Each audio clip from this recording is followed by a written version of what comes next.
So in the meantime, I request all the candidates to kindly occupy the seats.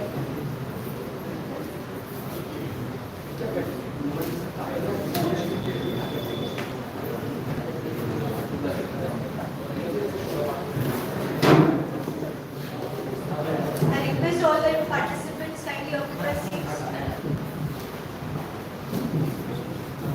We begin our conference by paying homage to Shraddheya Baba Amte and Sadhana Trina. A very pleasant morning to distinguished guests, delegates, and participants. On behalf of Anandwan College, Anandwan, Baroda, in association with the Condensed Matter Research Physics, Bikaner, Rajasthan, I am delighted to welcome you all to the materials and applied science for the society. Mars 2024, an international gathering of researchers, thought leaders, and professionals from around the world. The aim of organizing this international conference is to provide a platform to exchange ideas and interactions among the students and eminent scholars from the field of the science and technology. It is indeed a privilege to host this prestigious event.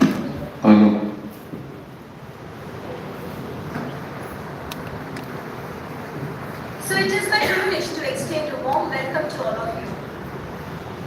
As we begin this significant international conference, we are honored to be joined by several distinguished dignitaries and a special guest, whose contributions have been pivotal in advancing progress within their fields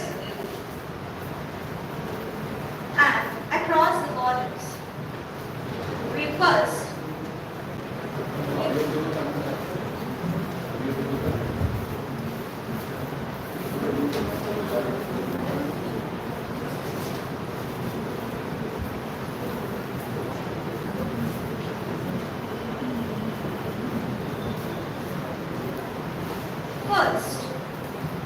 we are deeply honored to welcome the chief guest, Dr. Vikas Amte, Secretary and Chief Functionary of the Maharogi Seva Samiti, Baroda, MSS, renowned for leprosy right activist and social entrepreneur.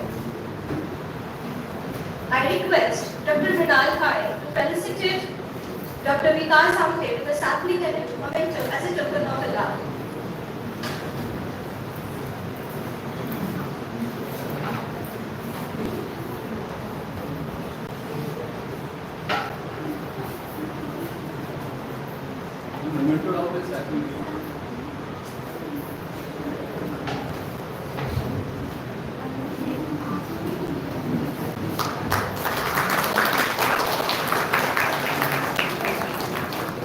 Thank you so much, sir.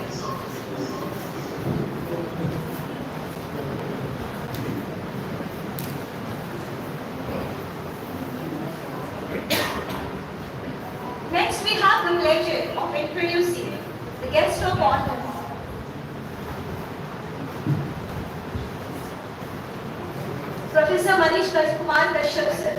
He is a professor in the School of Physical Sciences, JNU, New Delhi, India. I request Dr. Manal Pai to felicitate Dr. Kashyap with a sapling as a token of love.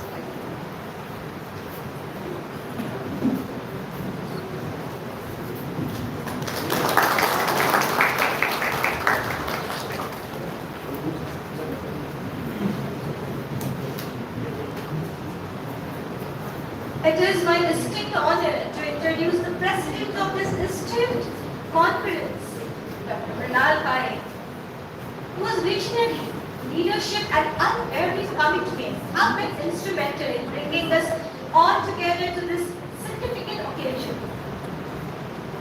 I request Dr. Kamri to felicitate Dr. Pai with sapling as a token of love.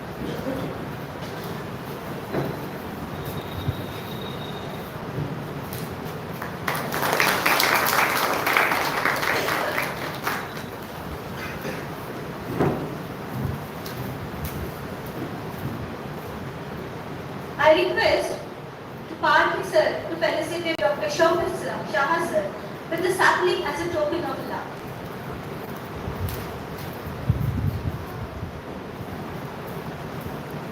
Now, thank you sir. Now I request Atram madam to felicitate Dr. Ashok Mistry sir with the sapling as a token of love.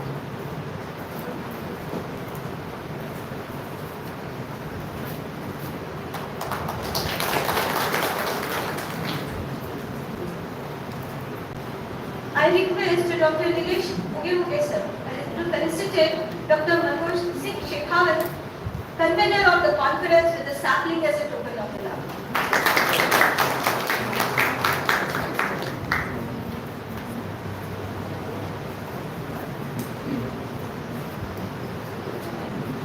Now, I request Barukar sir to felicitate Dr. Nilesh Muge, convener of the conference, with the sapling as a token of love.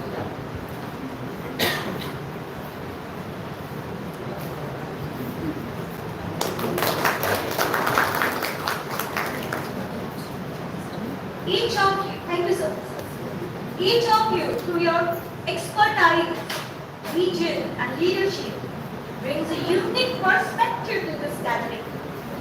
Your presence underscores the importance of a dialogue and a partnership we aim to build. Their immense contribution to have shaped the way forward for me. We are privileged, we are truly privileged to have them with us today. Anandwan College of Science, Arts and Commerce, Anandwan, the embodiment of Baba's creative intellectuality. It has been known for academic excellence, inventive pursuits, and athletic dynamism. This magnificence in curricular and extracurricular avenues have persisted to its due and scaled new heights with the maturing years. Management, under the dynamic leadership of Dr. Vikas Amte, Secretary, and Mr. Kaustubh Amte, Assistant Secretary, Maharogi Seva Samiti, Anandwan, are invariably there to offer their caressing hands to the college establishment. Devotion to the cause and utmost precision is the task mastership of the management has always been a source of inspiration to those who mattered in the college premises. I would like to invite Dr. Ashok Mistry, head of the Department of Physics, to deliver the address asked about the college and the future college.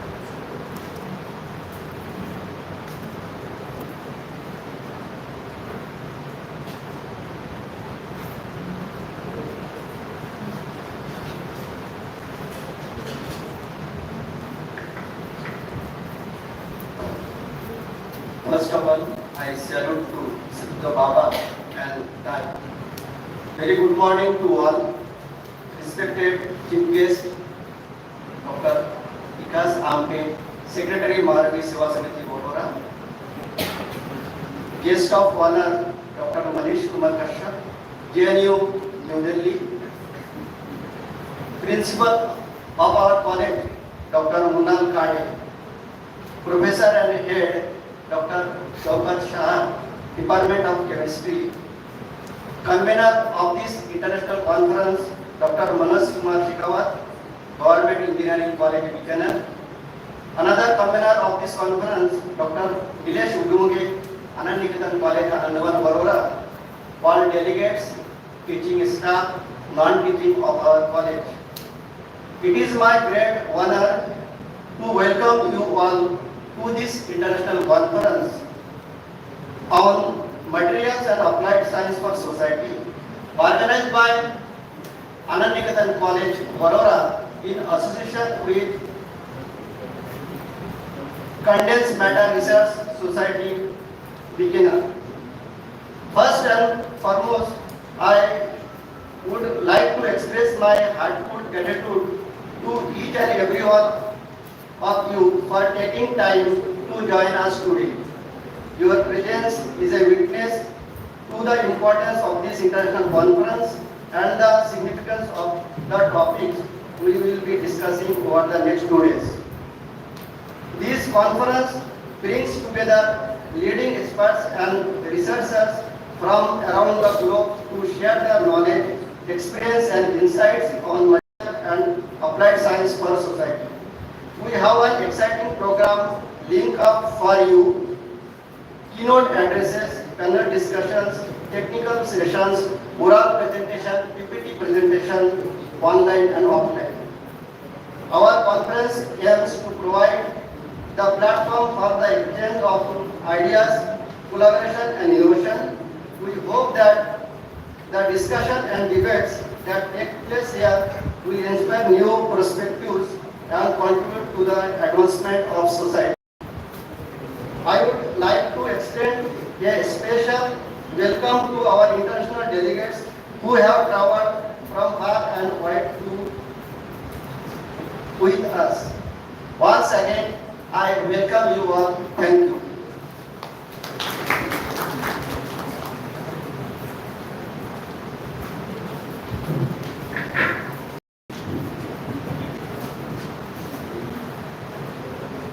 Thank you, sir. Thank you, sir, for your encouraging words and setting the stage for today's proceedings. The conference brought together the thoughtful leaders and experts to exchange ideas and share insight and foster collaboration on innovative solutions. Now, I would like to call Dr. Manush Shekhawat to speak about the conference.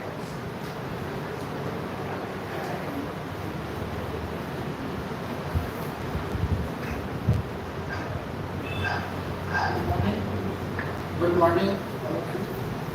Respected Vice Member, Principal, IBC Fellowship, Secretary, Maharoti Seva Samiti, Dr. Vikas Amte sir, Chief Guest, Dr. Manish Kumar Kashyap sir, and Head of the Department, this Department, Dr. Ashok Mistry sir, and our dear participants.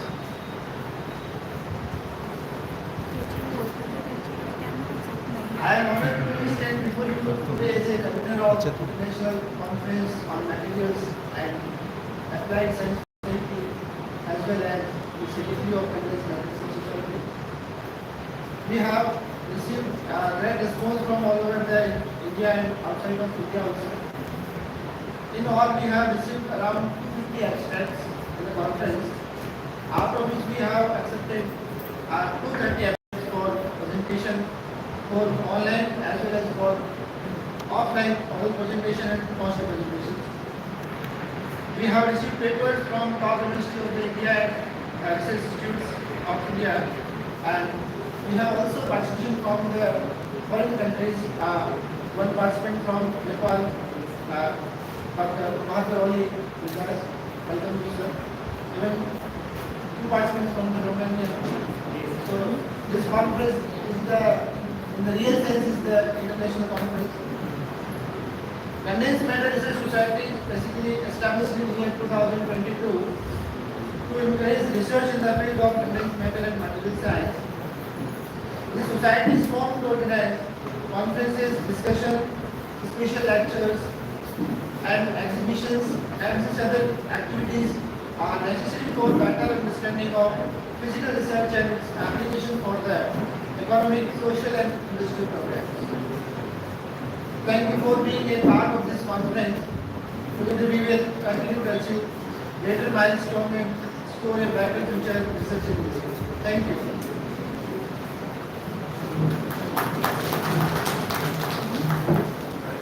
Thank you so much, sir, for unveiling that we have got a huge response for this conference. Thank you so much.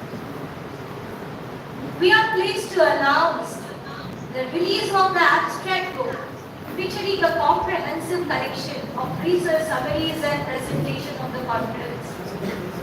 I would like to call upon all the dignitaries of the day to unveil the abstract book to mark the beginning of the international conference.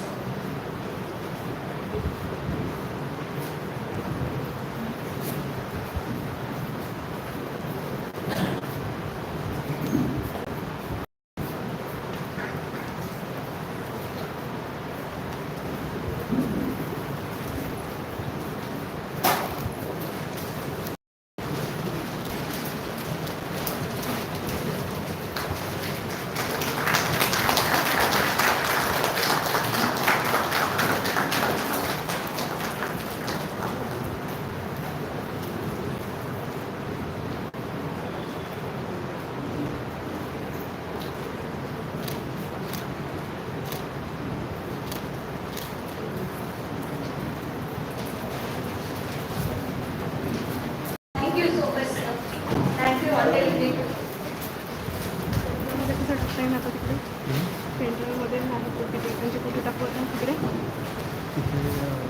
Direct direct टाकू काही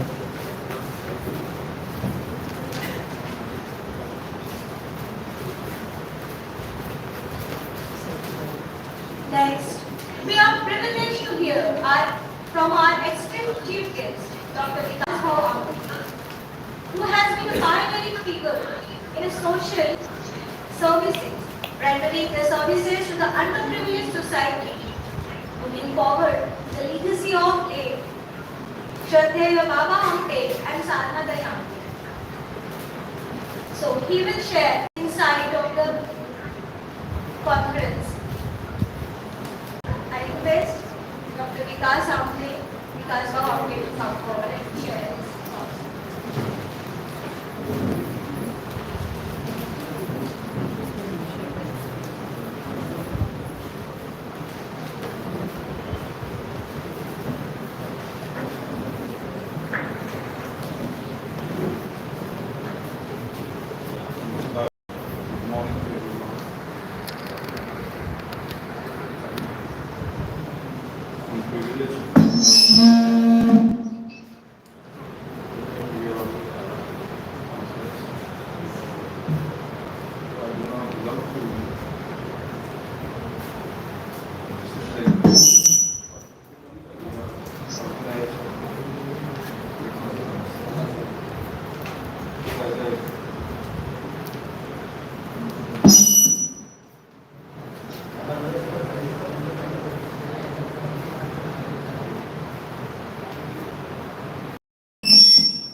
As an alumni of this institute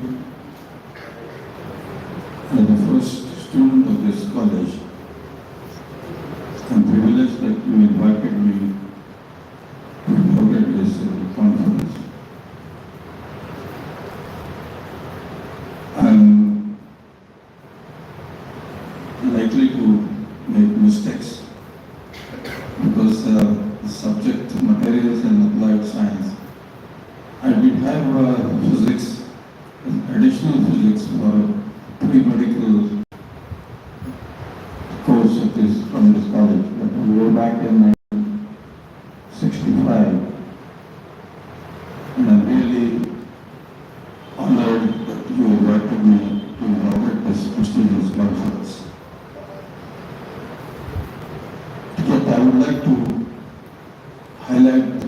some of the issues because as a person being born and brought up around this place, I open my eyes, either see my parents or a leprosy patient. I'm finishing 77 and the work is also completing 77 years. It's a major span of time in the life of an individual and the also. This is world's first educational institution founded by my father, Baba Amte, perhaps you might know about him. But this was entirely built by leprosy patients, and the leprosy patients cannot seek admission to this college, of which I am the chairman. So I am not honored to say this, but to make you aware and the sensitization of the cause which we have espoused for so many years. It never happened in the human history. The leprosy patients were made to work here. We have one Australian continent to our nation. That's 100,000 people on this planet, about whom it is said they are dead to the world but alive in the kingdom of God. The part of this world, world within the world, world without the world. And that's what I say, that I open my eyes and I see my leprosy patient or my parents. It started in 46, 47, and we are still continuing that work. The tradition of this place that we never invited anyone, we never garlanded anyone, we never held press conference. This is world's prettiest of the places. Nobody's here by choice. Given a choice, they go back with their own people, not stay here. The conference is ongoing. I'm not able to see who is attending this conference. But we have good people coming from all parts of India, which we call human quake. You have a natural quake where people get displaced because of the natural catastrophe. Here we find the displaced people because of the social catastrophe. And we began with 6 leprosy patients, and we dealt with about 11 lakhs of leprosy patients. More in the world, it was so much huge number, not even nearby. My father was a lawyer, so only weapons he had hot water, potassium permanganate, and boric lotion. But we both brothers studied in Poor Boys Hostel, Ramakrishna Mission, and on loan scholarship. And I joined around this institution officially in 71. I was with our partner, late Dr. M.S. Swaminathan and Planning Commission for several years. And I had the honor because they were touched by the work of my father, who was called unscientific. But they made me chairman of National Leprosy Commission, and I was the youngest scientist to work with late Prime Minister Indira Gandhi in 1981. But that doesn't stop our work. There is no vaccine. So I invite the August audience to spread the message that we had people from all walks of life states of India except Tamil Nadu and Kerala, except Northeast and Punjab.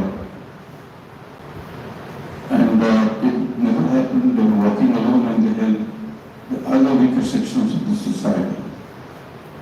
So this is the headquarters. Baba until never had a letter pad, office, or visiting card. It was his mother's approach. So there are three distinct movements here. One for all the rejected and ejected people. Second was Knit India, which is launched in 1607. He had long marches across length and breadth of India. The fellowship of pain is no caste, creed, religion and international frontiers. We had several international camps here. In 1953, there was no electricity. So, and the third was the environmental movement. The environment word was in the dictionary. He was first to oppose with the dam for good or bad, but not a question. But I began my career in Dandaka, where people were deprived of basic necessities of life. They were running away after seeing clothed people. So on the borders of Odisha, Andhra Pradesh, Telangana, and Maharashtra, where people didn't know what is salt. My younger brother, who was an international celebrity, he was there since 83, up to 73. But my job was to ensure vegan salt. They had never heard sugar. They don't know what is farming. It tantamount to rape on Mother Earth. The word distributive justice, environment were in dictionary. My father and me are the joint recipient of alternate Nobel Prize. It's called Nobel Prize for the Environment. So we were fighting for the cause, and you are all distinguished online and offline delegates. Don't be insensitive and refractory to what's happening around an institution where there are rows of people staying inspired by no basic human rights. The Chief Justice, who just retired, whose father kept in close touch with my father, he said there are 119 laws which are discriminating against the disease. So it's a huge number, one Australian continent here. And I'm honored because to hold such a conference for all mysterious people like you, but to spread this gospel and message to people to don't throw away leprosy patients, to give them equal chance and opportunity so they can rise to the occasion and be the equal partner to society.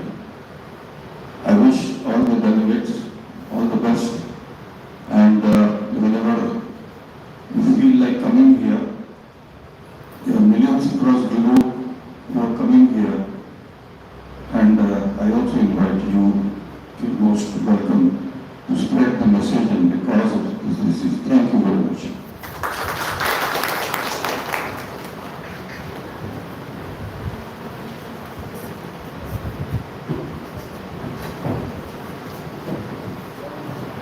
Thank you, Vikas Rao, for your thoughts-provoking address. Your insights have truly enriched this gathering and have set the stage for stimulating discussions ahead. Ladies and gentlemen, it's our great pleasure to announce the arrival of our chief guest of honor, Dr. S.V. Moril, who has graciously joined us today. I request Dr. Munal Gai to kindly welcome Dr. S.V. Moril with the token of love.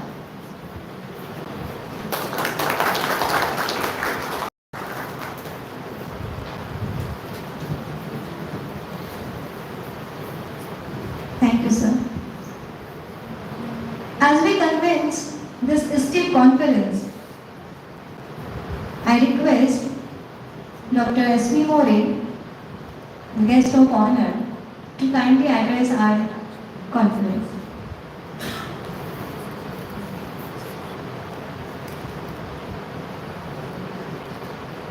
Friends, very good morning. Apologize first of all for some delay without really any excuse. Well, I am really very happy to be a part of this conference, and this will surely mark a new era in this society. I am very glad that over some past 4-5 years, the research culture has come to this place. So we have got very dynamic and research level principal here, and also the faculty. But most important is that I find very enthusiastic and hardworking students. So without students, these things cannot really proceed. And today, we are witnessing the international conference at this place, and I am sure that this will be a beginning, and this place will make rapid progress in years to come. And as the theme of the conference is the material science for the society, I am sure that we can distinguish ourselves by doing research which will be really useful to the society. And as I remarked that this will be, I hope that this will be only a beginning and lots of things will come. So what came to my mind when I read the theme of this conference is that we can surely have here a Center for Science for Villages. So we do have here Anandwan, of course, that is known worldwide, but we also can have a government-funded institute. We have Center for Science for Villages at Wardha, that is in Nagpur University area. But in the Gondwana University area, we can surely praise for having such a center, and I am sure in the tribal region we will get ample funding.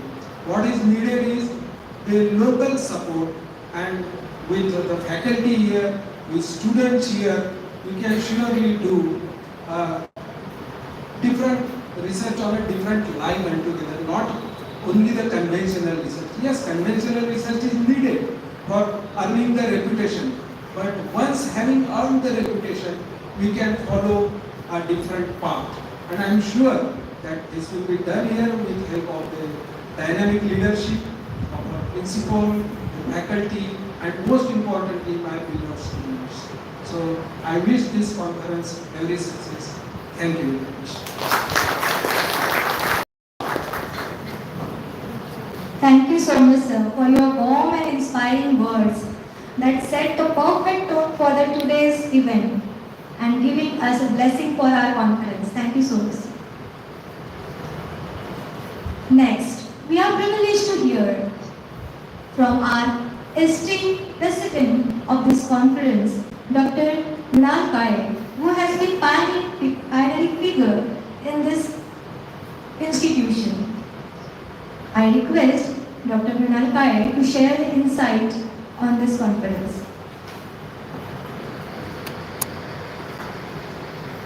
A very good morning to all of you. At the outset, a homage to our founder secretary, Honorable Baba MD. We are in the 75th year, as Bhau said, of serving the representations, not only representations but the entire society. We have touched as a society, as a trust, to almost every individual from all walks of life. The objective is to reach the individuals that have been deprived in the society for their rights as well as for their health, for their education. So that is our basic aim and objective, to make them a human being, and along with a human being now, as per the National Education Policy of Global Citizen also, who should have some basic life skills to do.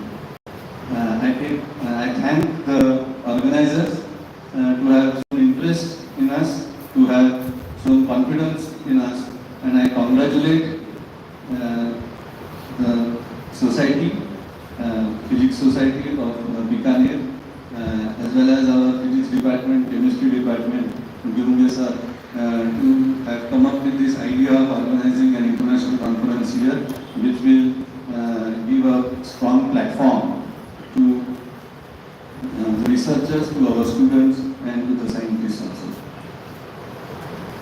On this occasion, on all honorable members of the dais, our Secretary, Dr. Vikas Amke, Dr. Mohil sir,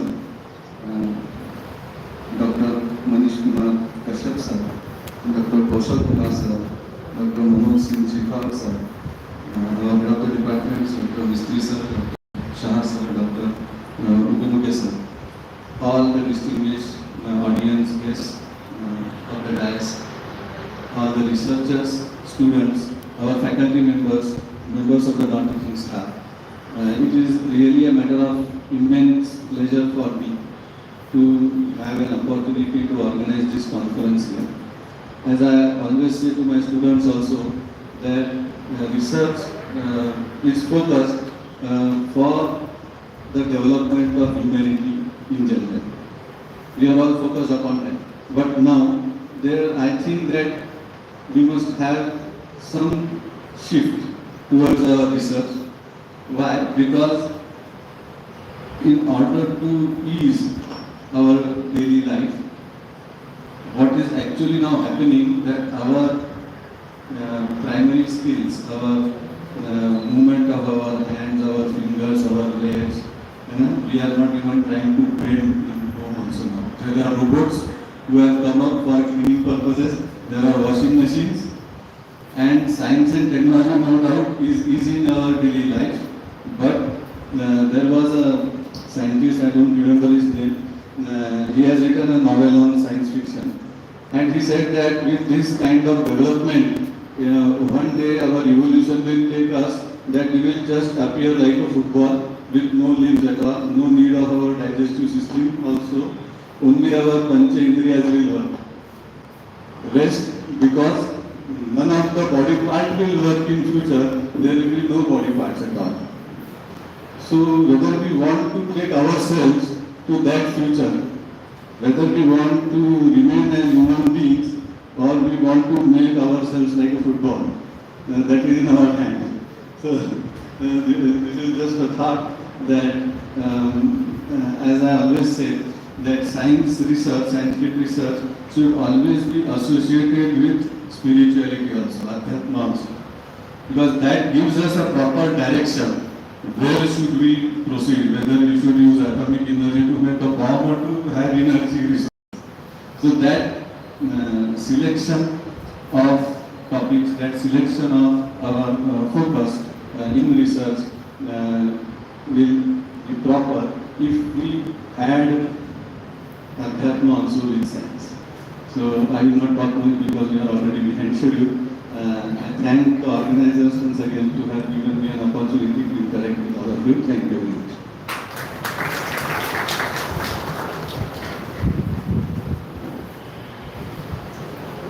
Thank you so much, sir, for your thought-provoking address. Your insight have truly enriched this gathering. As you said, the science and spirituality should go with the hands in hand.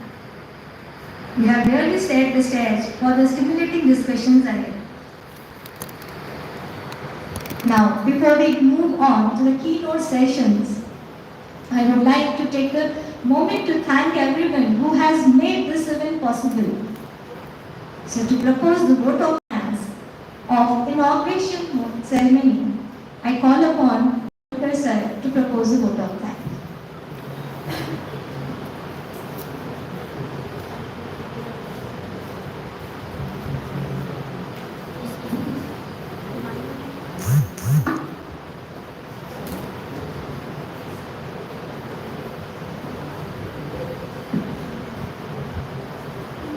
Good morning, all of us.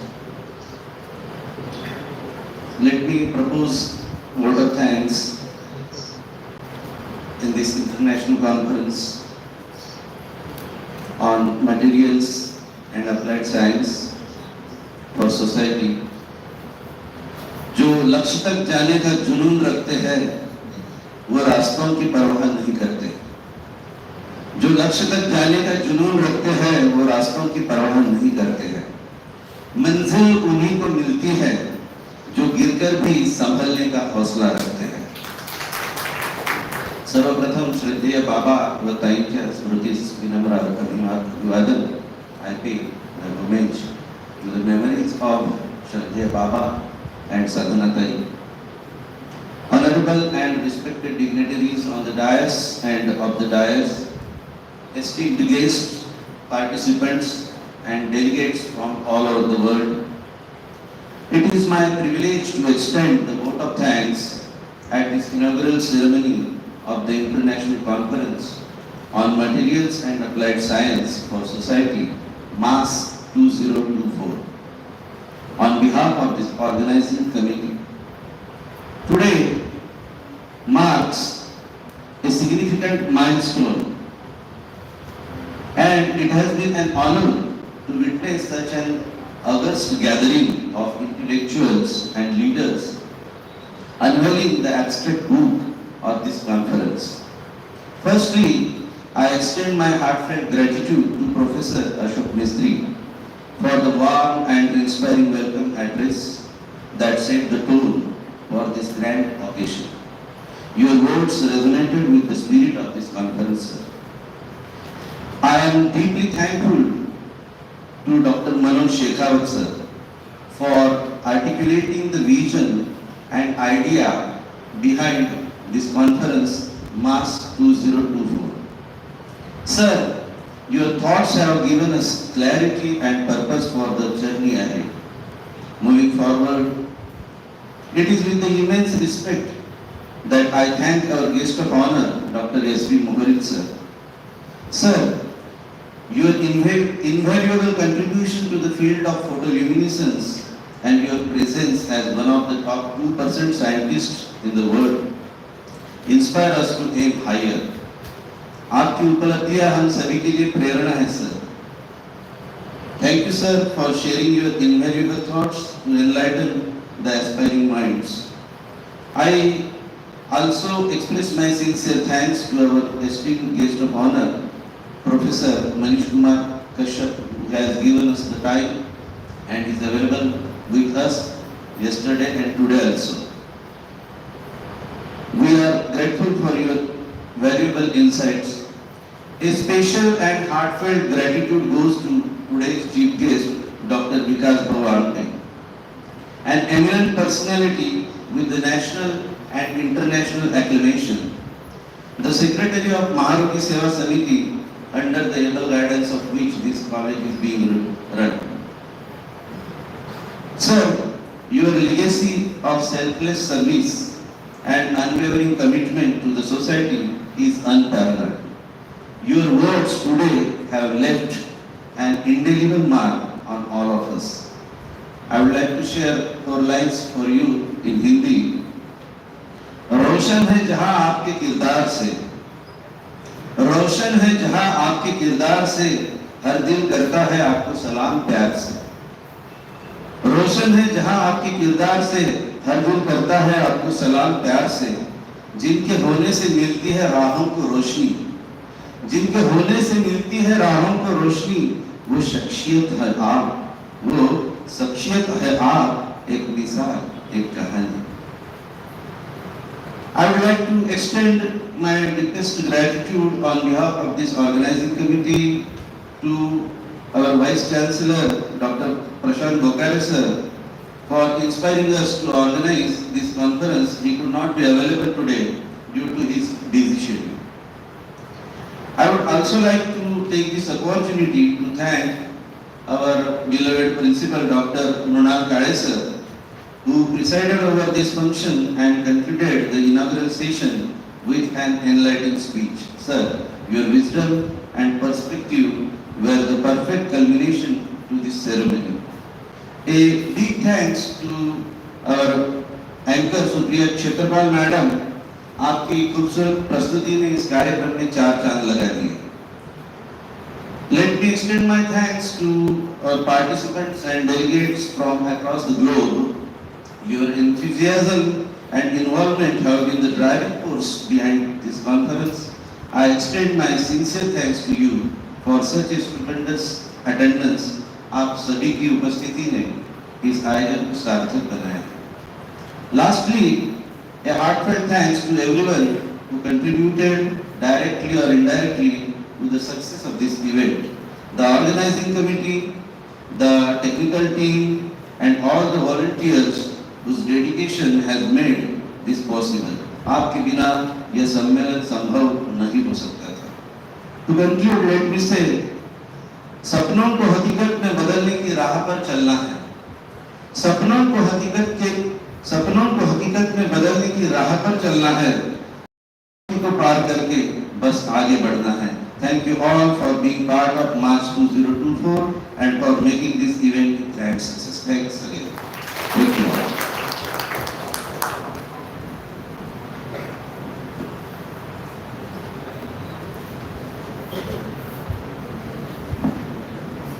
Thank you so much, sir, for your such a expressive vote of thanks. With that, we officially declare the inauguration of the today's international conference, Mars 2024. We now invite you to join the next session of keynote speakers. Now,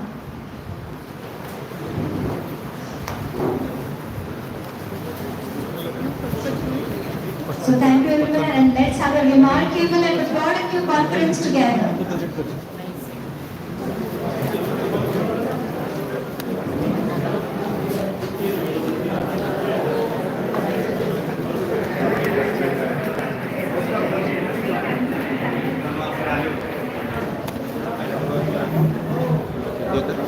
हाँ sir, शुरू है सगळं बरोबर.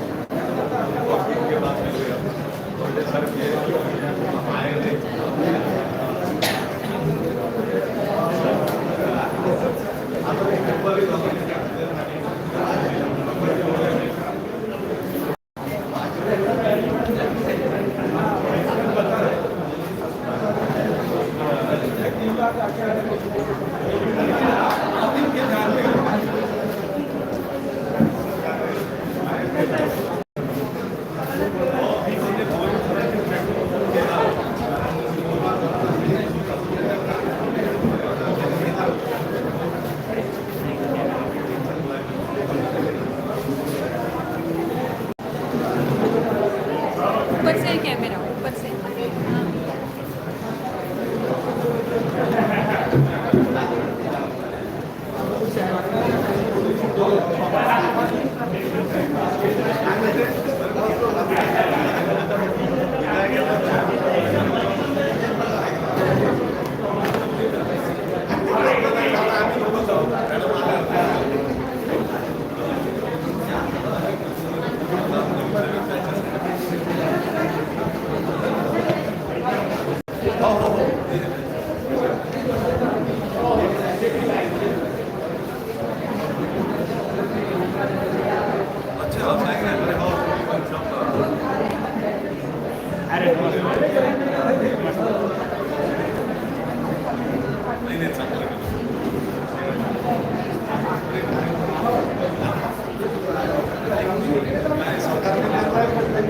Camera सुरू आहे. Camera Samor. I request all the participants and dignitaries to kindly take your seats. I request. Now we will officially start our session. Now I invite you to join the next session. So I invite all the session chairs, Dr. S.P. Moril and co-session chair, Dr. Sudhakar Bansal sir, to kindly come forward and have a seat here on the stage. I request and occupy your seat.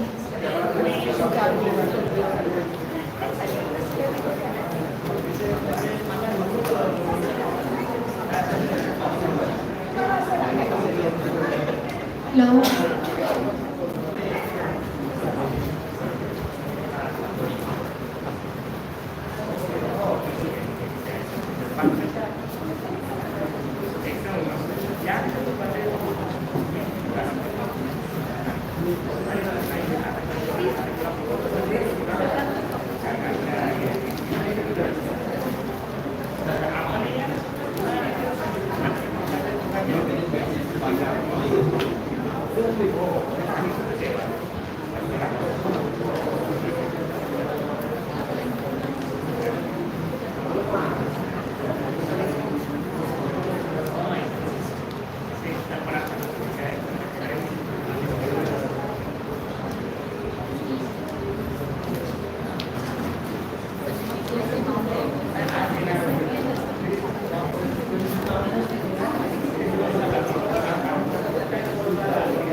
Good morning, all the participants, distinguished guests.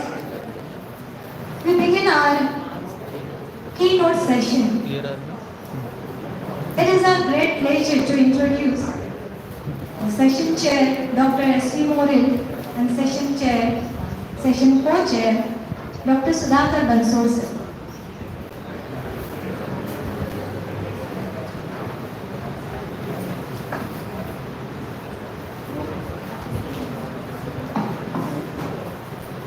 Dr. S.V. Moril is a retired professor from the Department of Physics, RTM Nagpur University, from 1984 to 2014.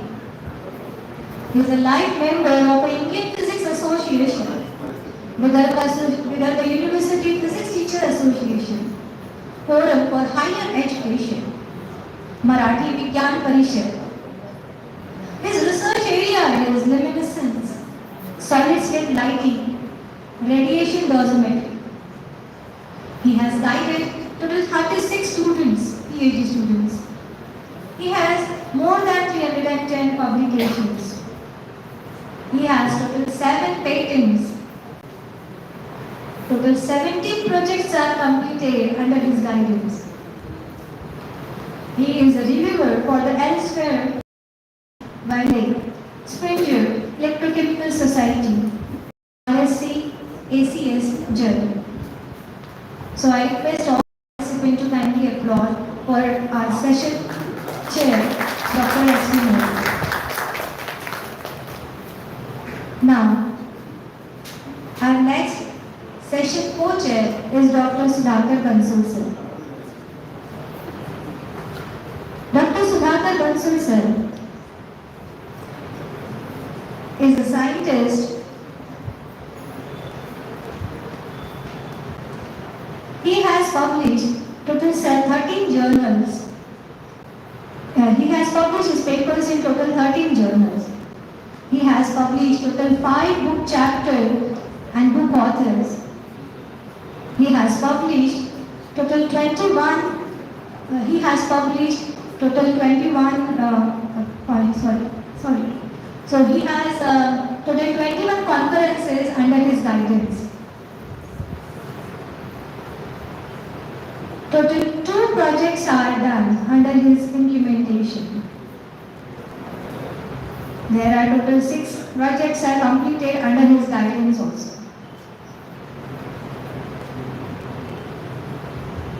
He has a teaching experience of 6 years in various institutions.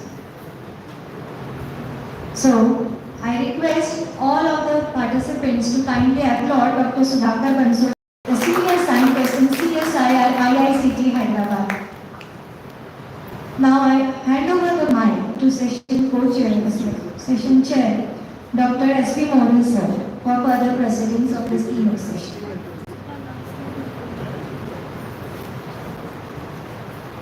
Well, friends, now we begin our keynote session. And the first speaker of this session is Professor Manish Kashyap. He is a professor of physics at JNU Delhi, and he has got a very illustrious career.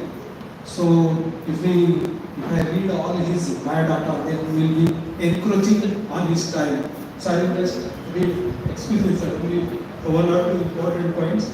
He had been gold medalist throughout his career at BSc as well as MSc at Kurukshetra University, and he has 105 research papers, and his broad research areas are the theoretical condensed matter physics, material science, plasma physics, accelerator physics, and his current research interests are the 2D materials, heterostructures for magnetism and photovoltaics, hybrid halide perovskites for solar cells, rare earth transition metal based materials for permanent magnets.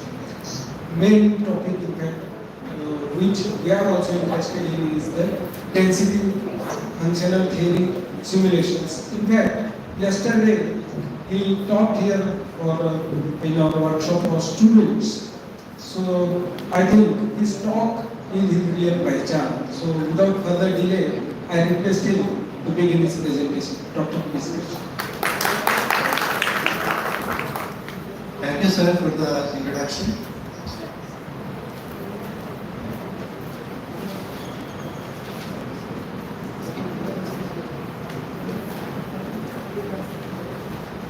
Okay, thanks to organizer for inviting me to present lecture not only on DFT but on my research work also. So today I will not touch anything of DFT, not any material simulation, but today I will introduce a new topic, that is device fabrication and device simulation. Okay, so when we are going to do any research, so two things matters. First we target material, second we target device. Okay, and both of these aspects are important, and these aspects can be touched on both fronts, that is theoretical as well as experimental. So today I am going to touch the device fabrication and device simulation in this talk, and I have taken this particular area because recently this type of research, solid cells comes into existence, and these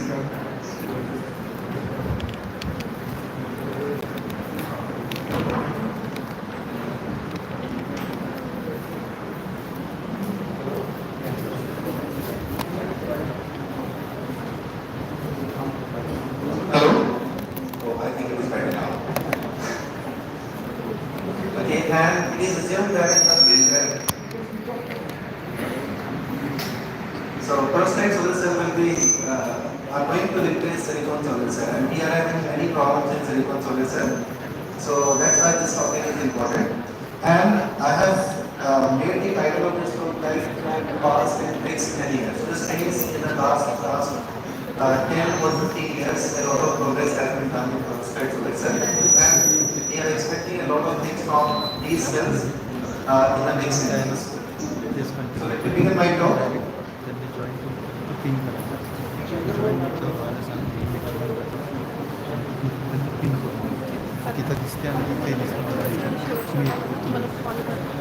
Okay, so when we touch what is sustainable energy and the comparison between perovskite and the silicon solar cell, the application of perovskite solar cell, and the simulation of perovskite solar cell, and then conclude.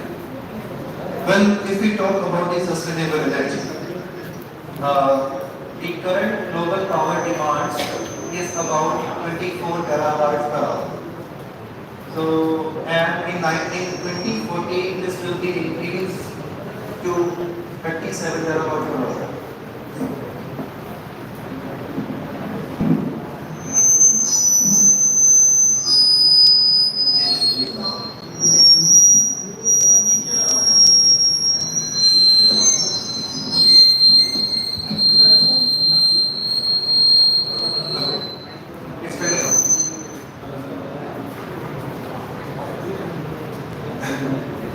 Okay, so in 2040 it will be increased by 37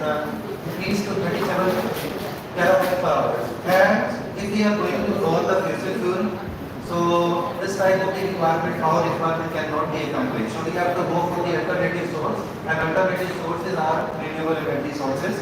And the research in the renewable energy sources we should do. And from laboratory point of view, so we can focus on these three types of the material, that is the photovoltaic material, thermoelectric material, and the piezoelectric material.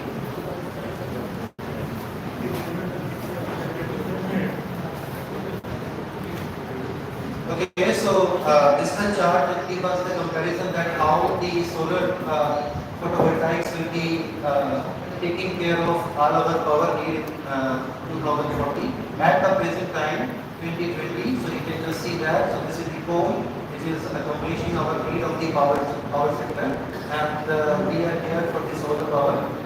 Okay, so but as coal resources are limited, so we cannot expect so much growth in this particular one, so we have to rely on the solar photovoltaics so that the entire need in 2040 can become accomplished for the power sector.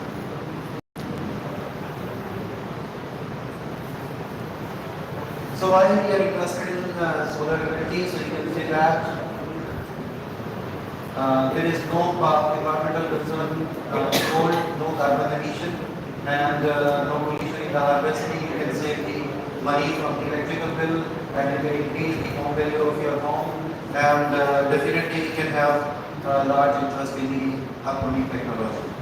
So what is solar cell? So you can say that is the word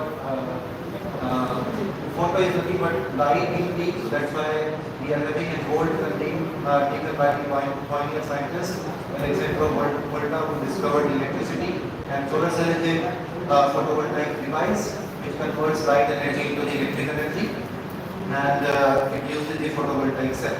So to generate the useful power, it is necessary to connect the number of cells together so that we can have a like structure that is called solar panel, and in this way you can make it photovoltaic one. Okay, and the base, the principle is nothing but the same photovoltaic. The generation of electron ampere and collecting it at the respective electron. Okay, so solar cell properties are open circuit voltage, that is VOC, short circuit current, fill factor, and power conversion efficiency. So these are the properties which we generally measure in case of any solar cell or solar panel.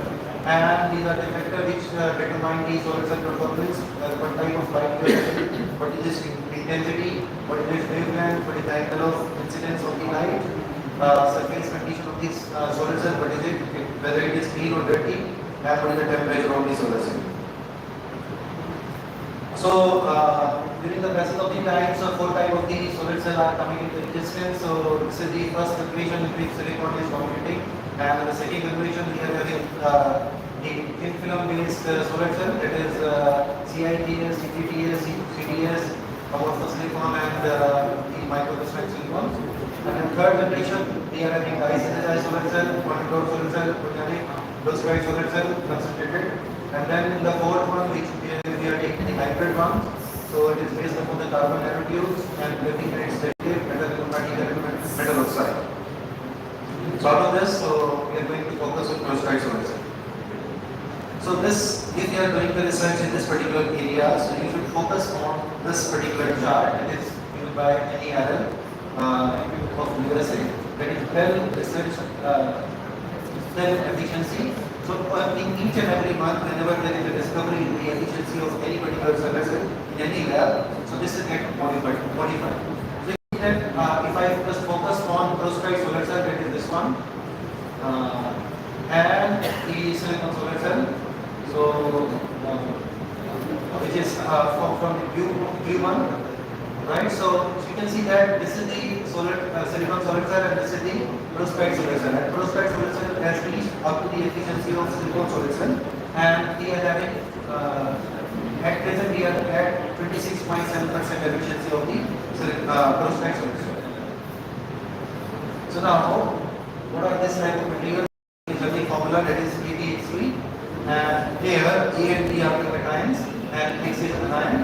A and D, so D is a metal cation, and A can be any organic or inorganic cation, or a mixture of it.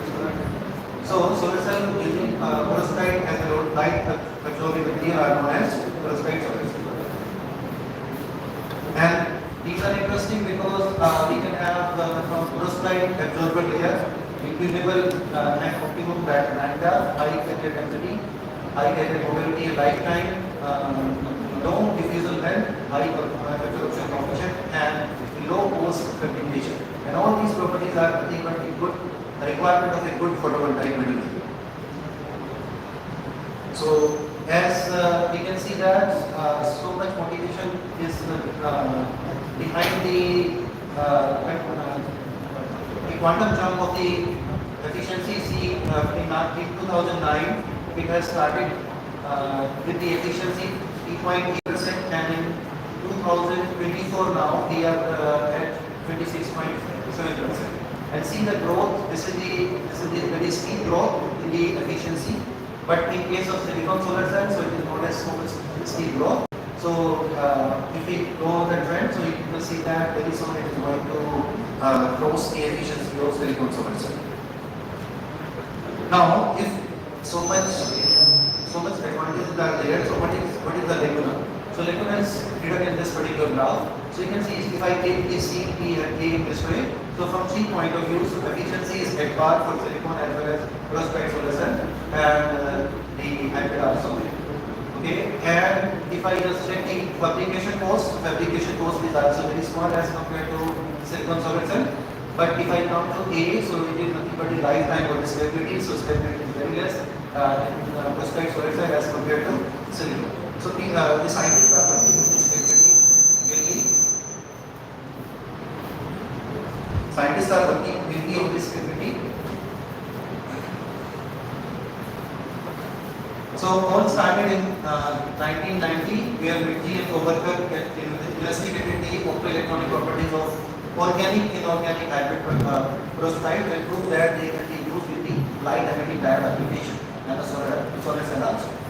Okay, and then Kojima in 2009 found that so organic metal halide perovskite are similar to dyes that can be used with these dye-sensitized solar cell, and that can absorb the sunlight. And then the perovskite was dye-sensitized solar cell, and the efficiency for this solar cell was obtained as 3.8. So slowly started from here, and it has reached now for a single, I'm talking about single emission, so single emission for perovskite solar cell, it has reached up to 26.7%, and it has been reported by a Chinese laboratory. And as I said that we have to keep an eye on this particular chart, that is linear efficiency chart. So where these efficiency are going to be modified month by month. So we can say that perovskite solar cell is the most wide growing photovoltaic technology till date. Okay, so this is the principle involved in the perovskite solar cell. So you can say that this is the PIN diode, means P-type intrinsic and N-type diode, and absorber layer, that is perovskite layer, is intrinsic in nature, and the electron conduit get generated in that particular layer. So electron moves toward the electron transport layer, and the hole moves toward the hole transport layer, and then that can be driven by the external circuit, and we can have the current in the external circuit. So if you use concentrated line, so more photon will be released, and it will have more current impacts. So why this is so much interesting? So these cell can be fabricated in the lab, fine, by the solution process method. If you are having a glove box, that is sufficient, and you can make these type of these solar cells, and it can be done by spin coating solution process or vapor deposition also, where you can take the help of cold evaporation or sequential evaporation. So now, what type of research we can do? So as I said that it is having a formula ADX3, and so we created A cation, B cation as well as C1. Okay, and based upon any of these combinations, we can design a new particular perovskite solar cell, so which can have the advanced efficiency and advanced stability as well. So like the first one which was used as the perovskite solar cell was methyl ammonium allied perovskite, that is MA group. So MA is CSP plus. So CSP PD-I3. So are the first absorber layer which was used in perovskite solar cell, and then apart from this MA, some other organic group are discovered like this formamidinium or lunamidinium, that is FA group. So CH NS3 NS2 twice, or C NS2 twice. So you can play with 2 beta ions, you can play with 3 beta ions, and these days people are working on 3 beta ion basis. These at each side they take not only 1 beta ion, but instead of these they take 3 beta ion. And so in this way, we can have a novel combination of the perovskite layer, and accordingly we can design the perovskite solution. So in the main construction, layer by layer of perovskite solar cells, you have to take a substrate and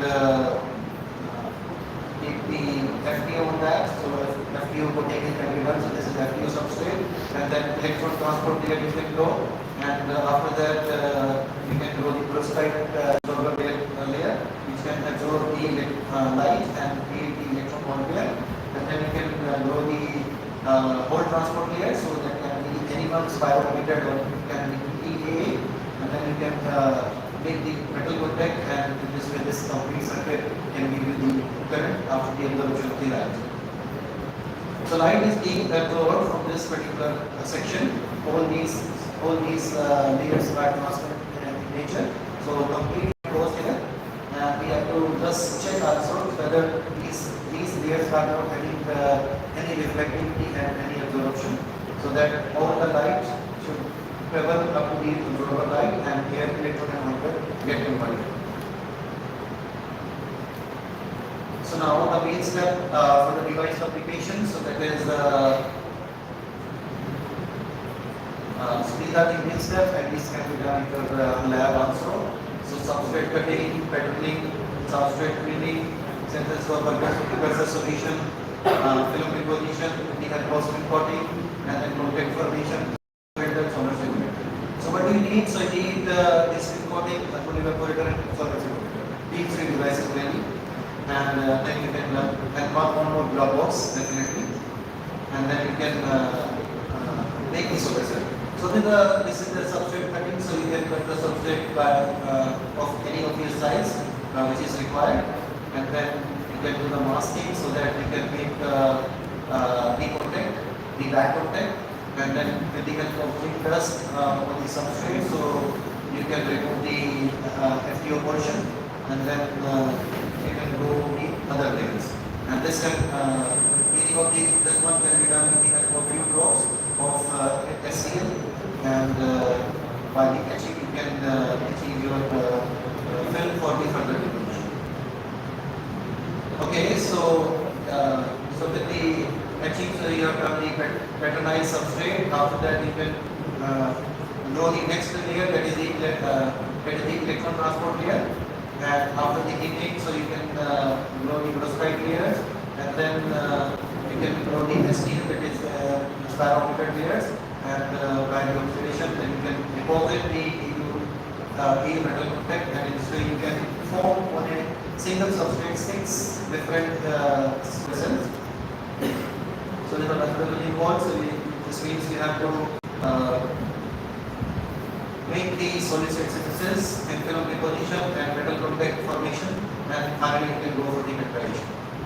So this is the fabricated perovskite solar cell device, which is nothing but looking like a black in color, and if it is not black, so it is just like yellow or orange in color. So this means it has got some moisture, and you will not get the desired efficiency in that case. And whenever you will put this particular device in the solar simulator, so it will be illuminated, and then you can find out the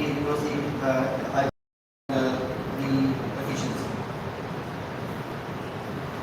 So I am showing you that some results that how we have got these layers. So this is the first we make the structure. So this is the complete structure. We are going to create FPO, and then PTA layer, absorber layer, and then the buffer layer if it is there, then the more transport limit, that is spirometer and metal complex. So this is the case where we have taken the help of three cation peroxide, that is Fa, Ga and Cs.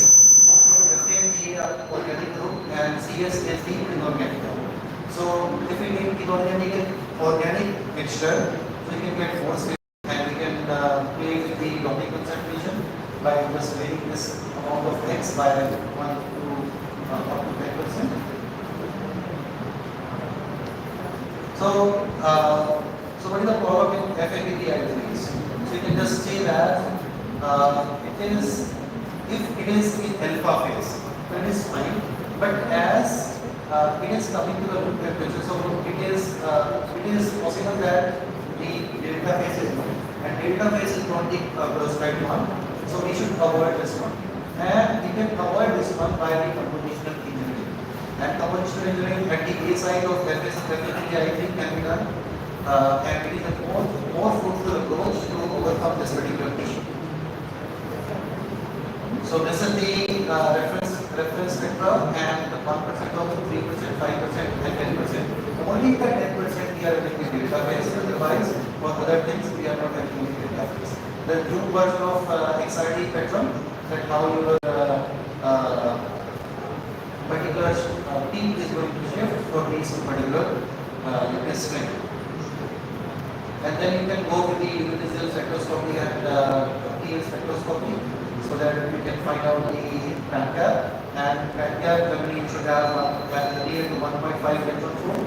So the being help of the invisible as well as the being help of PL, so we have got the similar type of the band gap, and very small stroke shifting both these cases that is there. And if you just check about the Kurbach energy, so Kurbach energy is going to increase in case of 10% of the case.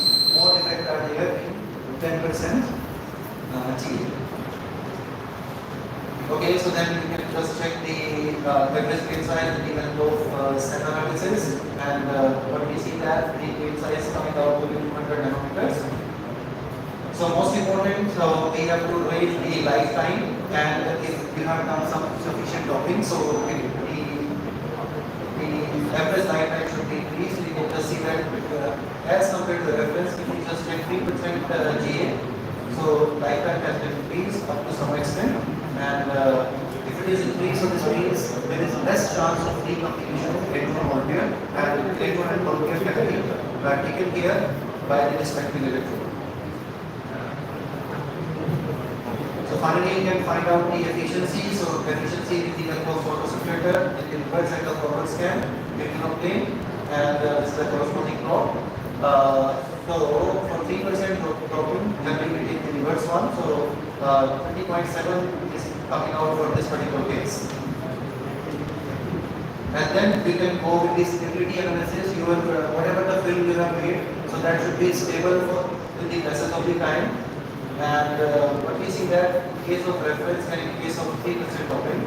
So for 3% doping, the passage of the time 300 hours. So there's change in the efficiency as compared to the change in the efficiency for the reference one, where we have not done any doping. So this means this 3% doping is useful to increase the stability also.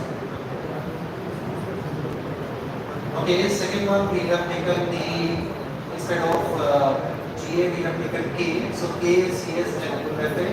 We have taken three different atoms for at the A side. So this is the fabrication step. So first we can also make FAI if it is not purchased, and then you can mix all the iodide salts so that you can have a bigger solution, and then by the spin coating you can grow the thin film, and in the same you can have the thin film for the perovskite layer. So this is the individual study perovskite layer, not the complete solar cell. So this is the application for four particular thin films, and you can just see that. So what we have tried to see here, that how we can remove the delta phase, and what we see that with the help of the doping of K, so this delta T can be removed. So that's what we have tried to show in this particular graph, and then particle size distribution can be seen in the of cell analysis. Again, the particle size is coming out to be for different one, it is coming out different one. So this is over 200 nanometer in the C. And then band gap can be find out. So for all the possible cases, the band gap is coming out to be 1.5 electron volt. And the here also, so similar type of observation spectra is here, so we can expect the similar band gap. Okay, so this is the comparison and the dark energy. Again, for the 10%, the effect is more as clear from the dark energy analysis. And then the lifetime DPRL. So you can just see that the average lifetime is going to increase up to 5%, but for the 10%, where the effects are more. So that lifetime is increasing. Okay, so I don't know why it is not visible, but anyhow, so I have tried to show the efficiency chart. So which is the efficiency is large, and this so efficiency analysis, for example, you can just roll in first slide here. So this device part you can do with the help of theoretical tool also. Like this has been done, the efficiency analysis has been done with the help of theoretical simulation tool. That is the numerical simulation with the help of STAPS 40, and we can predict the efficiency for all these cases. So you can just imagine this. This is the K3%. So efficiency will be largest in this one. The third case in which we have taken the compositional engineering of K cation again. Here we have taken the comparison of K cation. So these two we have kept common, and in fact we have taken these one from the experiment. So for 4 cases we have tried to check that in which case we are having the optimized frequency. Again, the making of these filaments by a simple process, spin coating and evaporator. XRD analysis, again just check where we are having the delta phase. Delta phase is here, so this means you have to treat that one, otherwise it is fine. And then find out the size, find out the band gap. Again, it is coming out to be near to 1.5, that is the optimum value of the band gap. And then the stability analysis, so you can just see that. So this is more important. So all the sample deviate under the ambient condition definitely, and out of all 4 samples, this CSFA show the least stability, and followed by this one, and these 2 are having the highest stability. So this can be checked with the help of spectroscopy spectra, which you take time to time. After suppose this is taken at 15 hours, 27 hours, 20 minutes. Okay, so finally efficiency analysis. So again, it is coming out to the maximum for KCSFA combination, that is 80.17%. And this can be done with the help of solar simulator in the reverse and forward scan. So this is the stability analysis of the corresponding solar cell efficiency, and you can see that in this case we are having -5% degraded efficiency. For this one it is 5-6%, and for other one it is about 1%. So this is for the forwards again. The forwards again also we are having the similar thing. And finally, so you can have the efficiency from this SCAPS point. So I have just introduced up to this point the experimental analysis. So this is for the theoretical analysis, that how you can obtain the efficiency. So for this one, and this you can just learn within 2 or 3 days. Okay, and then you can play with the buttons and obtain the efficiency. See, so this is SCAPS 1D solar cell capacitance simulator. It is based upon 3 basic equations, that is Poisson equation, continuity equation, and the continuity equation for the electron as well as well. And you can simulate multi-layer structure up to the 7 layers. These 3 layers, corresponding 3 main layers are there. Even you can just put some buffer layer also, or any interfacial layer also, and you can perform the efficiency analysis. And you can simulate at any temperature and places where we have done the analysis. So see here, so this is your cell in which we are having PDLX, PiO2, and mixture of K dot emitting electricity as the absorber layer, spirometer as the electron transport layer. And what we see that we can do, what we can do with the help of this simulation tool, he can vary the absorber thickness, he can vary the defect density, he can vary the shearing and shunt resistance, and he can reproduce the result again and again, and design and optimize device with the mobility addition can be done. And what we see that for the optimized device, the efficiency is coming out to be 50.969%. So in this way you can make a particular cell and go for the efficiency. So I'm not showing the data in this time available.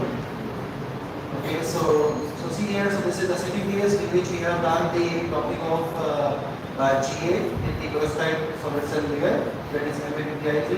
So what we have seen that it is possible to do the combination of PTL. For example, you have fixed your the perovskite layer, and you can play with which will be the better PTL and STL for you.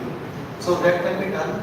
So you can play with that PTL, like previous PTL has been taken, previous STL has been taken, and we just check that which is coming out to the optimum configuration.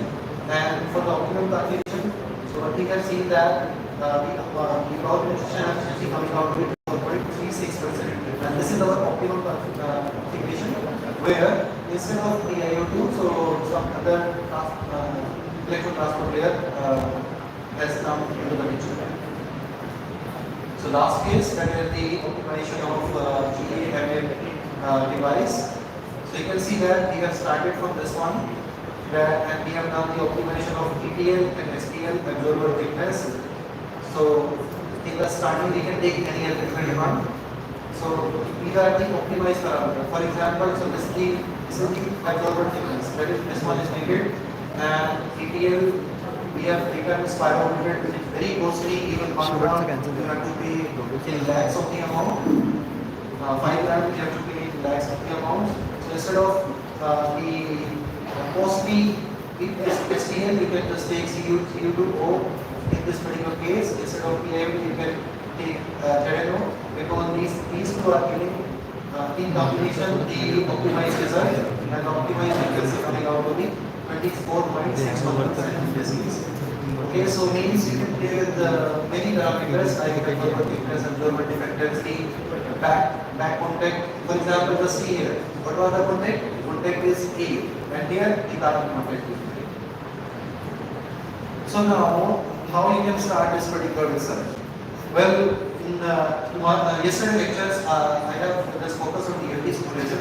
So in the help of DFT simulation, you can go with the to find a particular perovskite which is having the optimized area, and you can with the 24 modeling, that is just like vast modeling, and then while we can select that particular perovskite layer, go with the solvent synthesis of that perovskite layer with the other layers.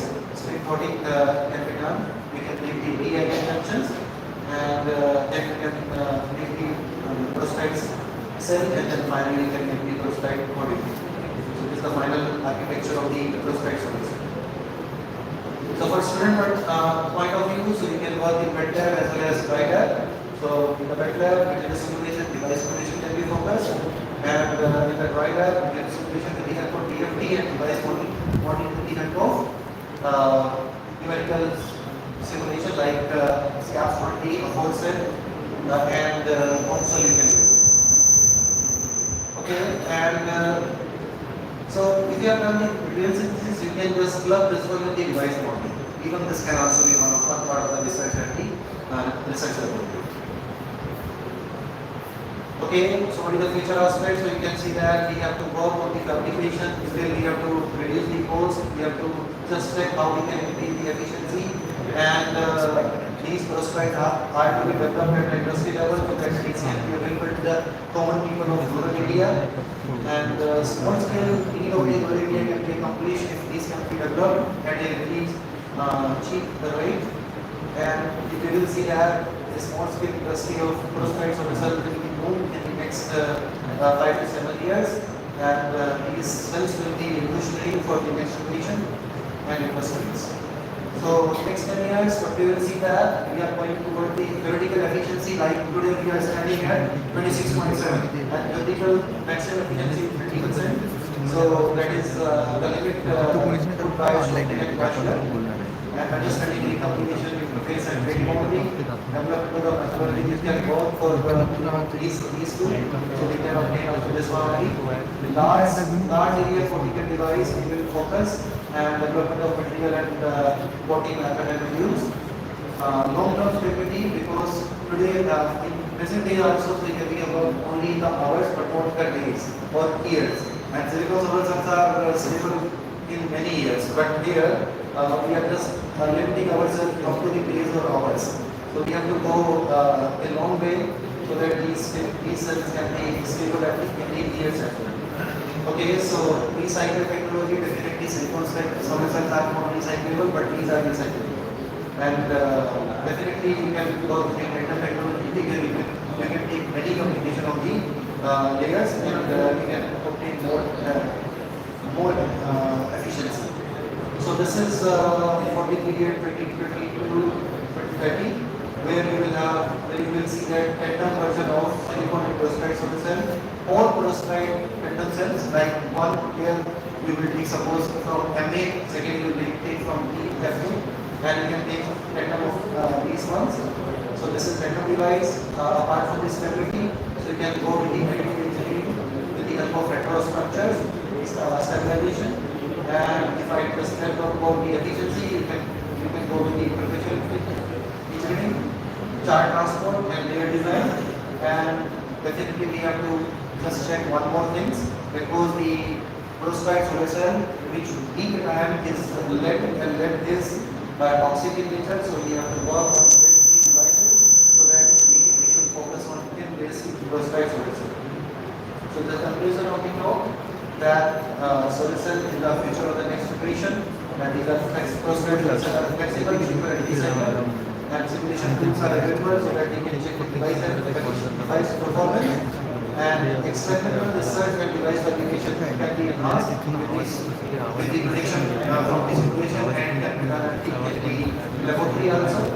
So by the end of 20, so those kind of 20 share in the market, and the efficiency near to 30%. Next. Okay. Thank you for your time. So there were students in the mic, so I'm not sure that how much we has reached here. Many things from this slide. Friends, we have a very illuminating talk by Professor Manish Kumar. We are running quite behind schedule, so I request you that if there are any questions, you can discuss with him during the time, and on his behalf, I will offer that he will welcome audience later. Thank you. Now we will proceed to the next talk. Yes. Online. So we thank Professor Manish Kumar by giving him a hand. On the behalf of organizer, we offer him a memento.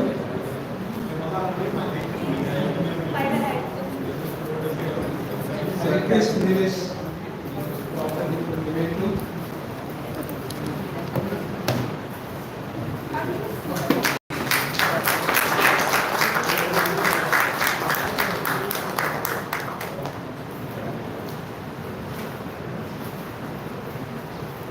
So next presentation is going to be online. So I request the organizer to begin that.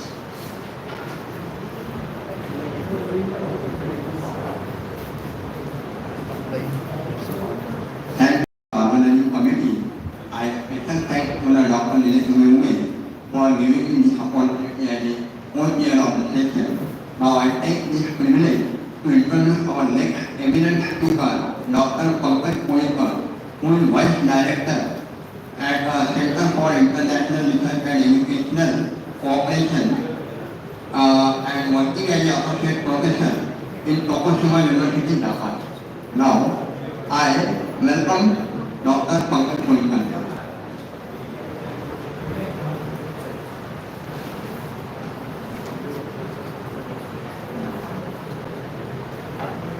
झालं सुरू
हो करतोय आवाज mute झाला ना त्याचा नाही इथे नाही कर प्रॉब्लेम असं देत आवाज तू करणं मला तो लाव जा ना काहीतरी करत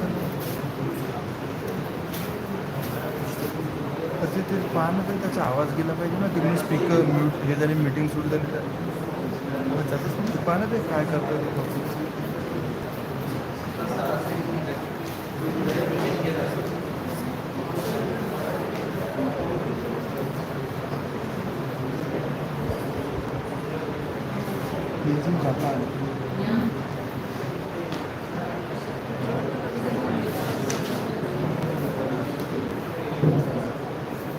Then I will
कहाँ से बोलूँ यहाँ से सर को बोलूँ अरे कहाँ से मुझे बोलूँ उनके साथ बात करना पड़ेगा ना जो जनरेटर वाले हैं उनके मैसेज कर नाउ स्टार्ट होगी हाँ Hello, is it okay now?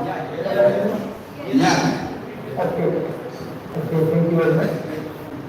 Thank you very much. I will start again.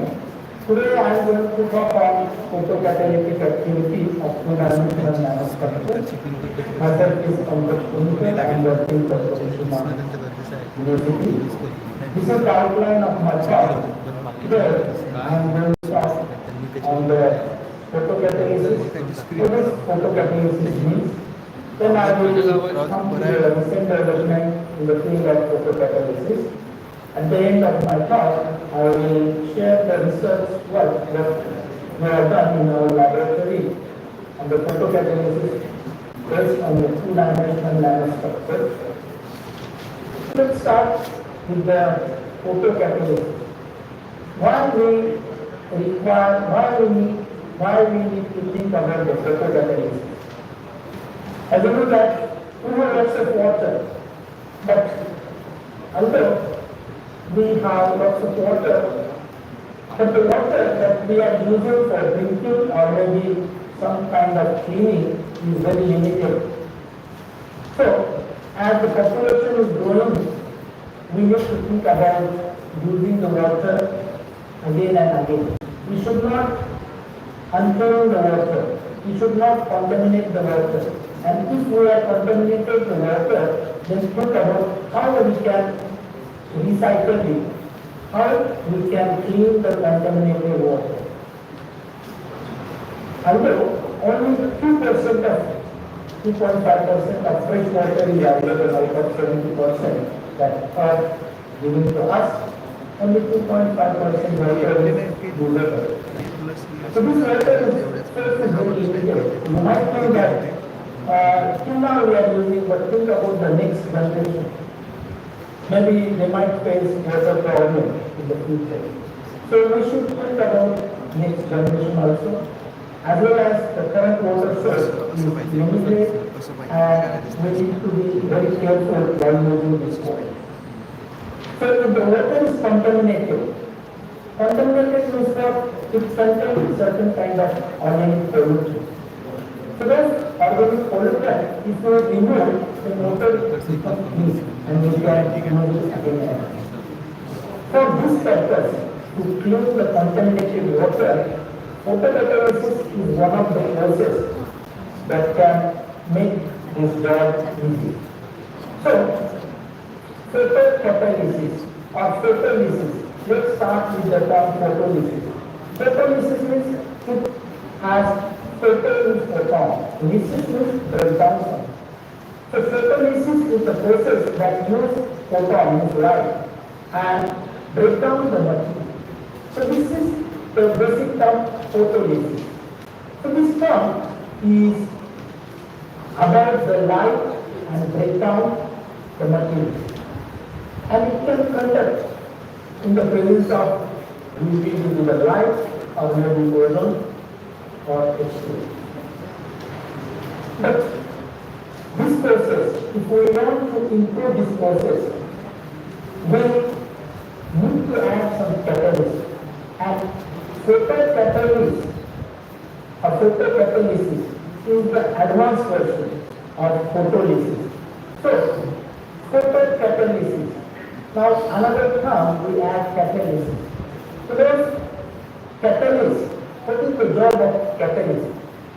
The job of catalyst, which is a substance or you can say a nanostructured material, is to increase the speed of reaction that occurs when we put the light on the contaminated water. So the chemical reaction that occurs in the liquid medium in the presence of light can speed up with the help of catalyst. So we can get the process done early. That's why this catalyst is important. If you don't use the catalyst, the process becomes slow and result will be delayed. So in that case, we need a catalyst. A catalyst is the substance which increase this process. Now you might heard about photosynthesis, the natural process where chlorophyll in the plant can be used to conduct this photolysis or photosynthesis. So that is the natural phenomenon where light is used, the light is irradiated on the leaves and that leaves has a chlorophyll as a catalyst. And then you can get the oxygen from this photosynthesis process. So this is the natural process, and this natural process gives the oxygen. With the inspiration from this natural process, in the laboratory we are using the photocatalyst, and this photocatalyst in the presence of light, we can create or generate the strong oxidation process that can have electrons and holes that can recombine, that can participate very quickly, and the recombination of this electron and hole pairs occurs with the help of this photocatalyst. So the photocatalyst is the catalyst, the substance where light is used, and after light is used, it creates some kind of radical, hydroxy radical, and that radical react with the organic pollutants, and then we can create the H2O and CO2. So here, the contaminated water is converted into the H2O, clean water, and organic pollutant that was present in the contaminated water has been removed with the help of this photocatalyst machine.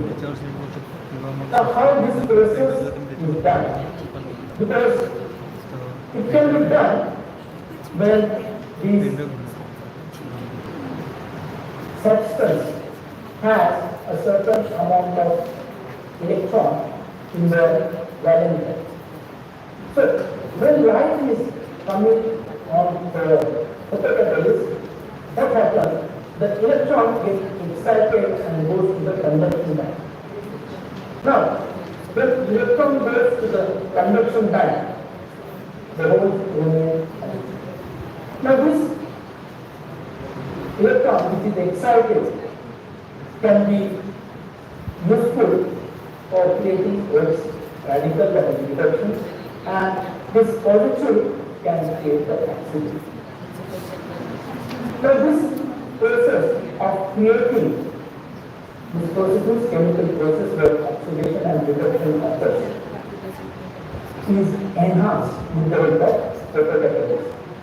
Now this chart reformulation as light is coming or radiating continuously on the photocatalytic material, this process of creating the charged particle necessary for the chemical reaction can be created very quickly and process become very fast.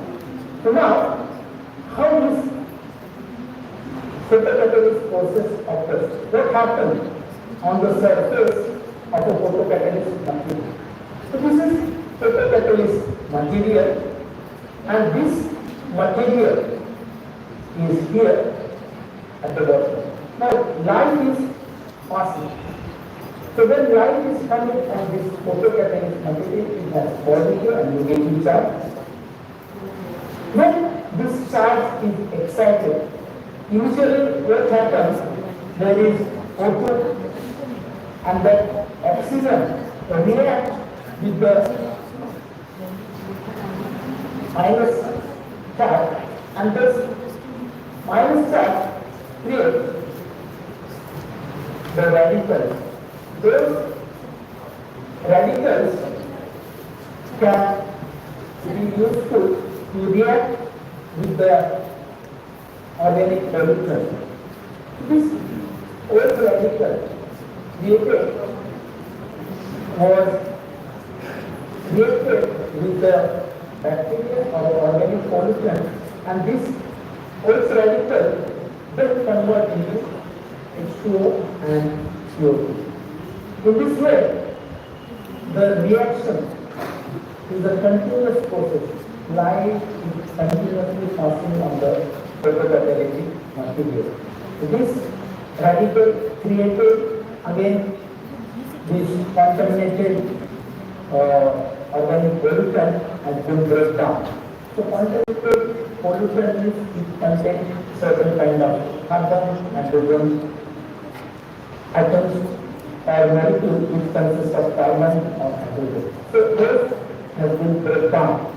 Hydrogen and carbon is break down, and when this carbon and hydrogen is break down with the help of this light, we can easily get the clean water, that is H2O, and CO2 is also generated. So in this way, this process can be conducted. The main part is creating the hydroxy radical. If you create the hydroxy radical, then it is easy to destroy the organic pollutant.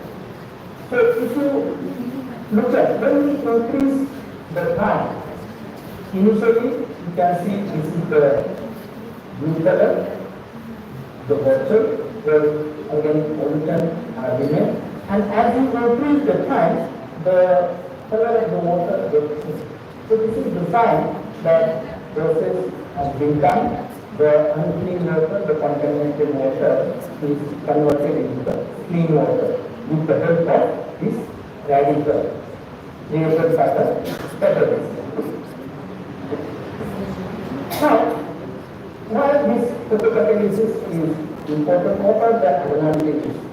It is very easy process, low cost process, efficient, and it is a green technology. Why we call green technology? Because we are not using any kind of source other than the solar light.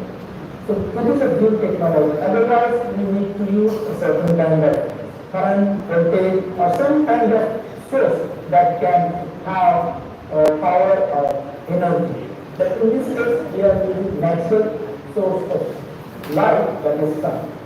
So when we are using the natural light, the technology becomes green technology. Otherwise, if we use the power which is created in our power station, then it does not remain a green technology. There are various factors that govern, that control the photocatalysis process, like semiconductor concentration or light intensity, how much light we are putting on the photocatalyst. Then at what temperature this process is done and pH of the liquid. These are the processes that affect the photocatalysis. The application of photocatalysis is in the field of dye and textile industries. Pharmaceutical water is also one of the areas where organic pollutant has been put into the liquid and we need to clean it. And there are some kind of compounds that cannot easily break, that still remain in the water, and we can use the photocatalysis to clean those kind of water. Now, I will talk about the recent development in the photocatalysis. In 2003 or in 2000, there were very few papers, less than 1,000 papers in the field of photocatalysis. But with the time, this number of publications is getting more and more. In 2021, it was 8,000, and in 2024, it already more than 10,000. So the researchers who are working on this process are improving day by day. So this field is attracting many researchers. However, how this photocatalysis has been invented for the first time. In 1967, Professor from Japan, Professor Fujishima, was working on hair. He was the first person who used the light instead of electricity to break down this hair. Now, he got the result in 1967 when he was working on inhalation of oxygen. So in 1967, he made some kind of result, but the major breakthrough came in 1972. The first paper was published in the Nature that water splitting is possible without electricity. We can use the light, and that was the beginning of photocatalysis. However, in 1980s and 1990s, CO2 was a popular material to be used as a photocatalysis material. And there were several companies that can also use this technology for self-cleaning windows. So recent development, what are the other materials? How they have improved the photocatalytic activity. So they can break metal or non-metal in the traditional semiconductor material like CO2, or they can add another semiconductor material or make a heterogeneous semiconductor, or they can also add the noble metal like silver gold, which can enhance the photocatalysis process. Like AU has surface plasma resonance that can be very useful for charge recombination, and noble metal can be used to improve the photocatalysis process. In 1980s and 1990s, in last 30-40 years, most of the research has been done on CO2. But CO2 has some limitations. CO2 cannot use the fast charge recombination. So, itself, CO2 is not enough of the photocatalysis. So there was thought, can we replace CO2 by certain materials? So now, many researchers has moved the material cells from CO2 to two-dimensional cancer, such as RGO, WS2, MOS2, and with the intervention or nanocomposite, this process of photocatalysis can be improved to give the better performance. If you want to extend the absorption band in the visible region, gravity itself is not enough. We need to add certain material that can enhance this absorption band. So for this, non-curative based material will be a good option. So this way you can enhance the efficiency of photocatalysis. Till today, there were many several combinations using the oxide material has been done, research work has been done based on this oxide material. Not only the oxide material, this oxide material was also having the doping of metal and non-metal, or some kind of composite which is made up of carbon related material, for example graphene, CNT, agro, carbon carbon nanotube. Oxide materials and metal has been combined binary, or oxide material has been combined with the carbon-based material, then their performance has been seen. Several kind of morphological structures, different kind of structure have been prepared. So various attempts have been made, but still the better efficiency is not obtained. So in this search, what are the work that has to be done in the future? So metal oxide has the disadvantages of this electron hole recombination and insufficient visible absorption back in the visible plane. These disadvantages of semiconductor can be overcome by adding metal that already many researchers have done this binary combination.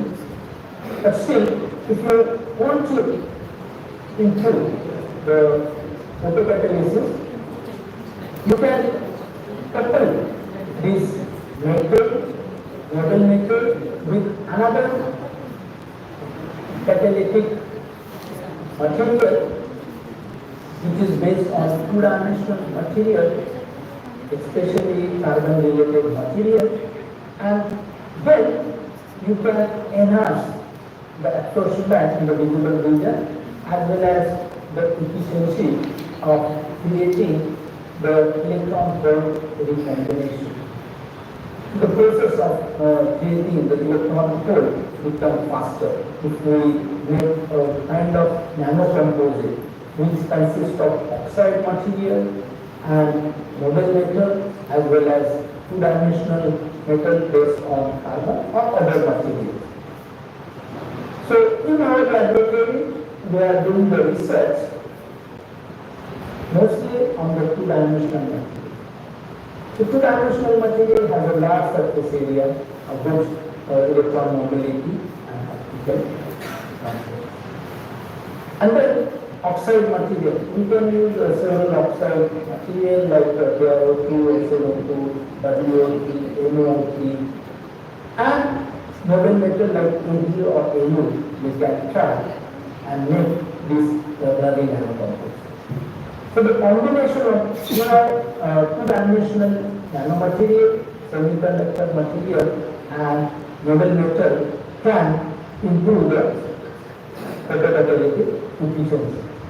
So in our synthesis approach, what we have done, we have firstly made the two-dimensional materials and then make its nanocomposite. After making nanocomposite, we have measure its photocatalytic activity. So we use pulse laser ablation. Pulse laser ablation is the process where laser has been used to create the nanostructure. There are several nanostructures we have created in our laboratory, for example, nanoscale, nanosphere, nanoparticle, quantum dot, nanowatts, and octahedral or tetrahedral nanostructure of various oxide or two-dimensional material. So laser ablation is one of the techniques we are using in our laboratory, and in combination with the laser ablation we are also using hydrothermal method. When we are preparing the ternary composite material, laser ablation is not good enough to make the ternary. So sometimes we have to use the combination of laser ablation as well as hydrothermal method to create the ternary composite. So we have done one of the research on indium selenide zinc oxide AE material. So here we have first prepared the indium selenide nanotube. So indium selenide, we took the indium selenide material, and this indium selenide material has been put into the water and then ablated for a certain time. So when we ablate it for 5 minutes, you can see a rod and some kind of small spherical structure has been seen. When we increase the time for 10 minutes, the rod-like structure has been done and most of the structure becomes spherical, and after 15 minutes it started to convert into some kind of cubic uneven form, but after 20 minutes the regular shape of nanotube has been seen after 20 minutes. So 20-minute laser ablation can change the surface morphology of the indium selenide. So basically that material was two-dimensional material, sheet-like two-dimensional material, and it is converted into three-dimensional nanotube. We started with that material which was a sheet kind of structure, like paper-like structure, but it converted into the nanotube. And this paper was published in ACS, and this is the characterization technique. I will not spend much time on this due to the time, but with the help of TM and EDS and other characterization technique, we have confirmed that the nanostructure which was formed after the laser ablation was indium selenide. It was indium selenide. Otherwise, there might be chances that materials might change and convert into some other material. But when we check its XRD, XPS and TM, the material was still intact. So for making ternary composite, first we have done the indium selenide, then put this indium selenide into zinc oxide nanostructure. Zinc oxide nanostructure was done by the Soibel method, and then AU nanostructure was also prepared by the laser ablation.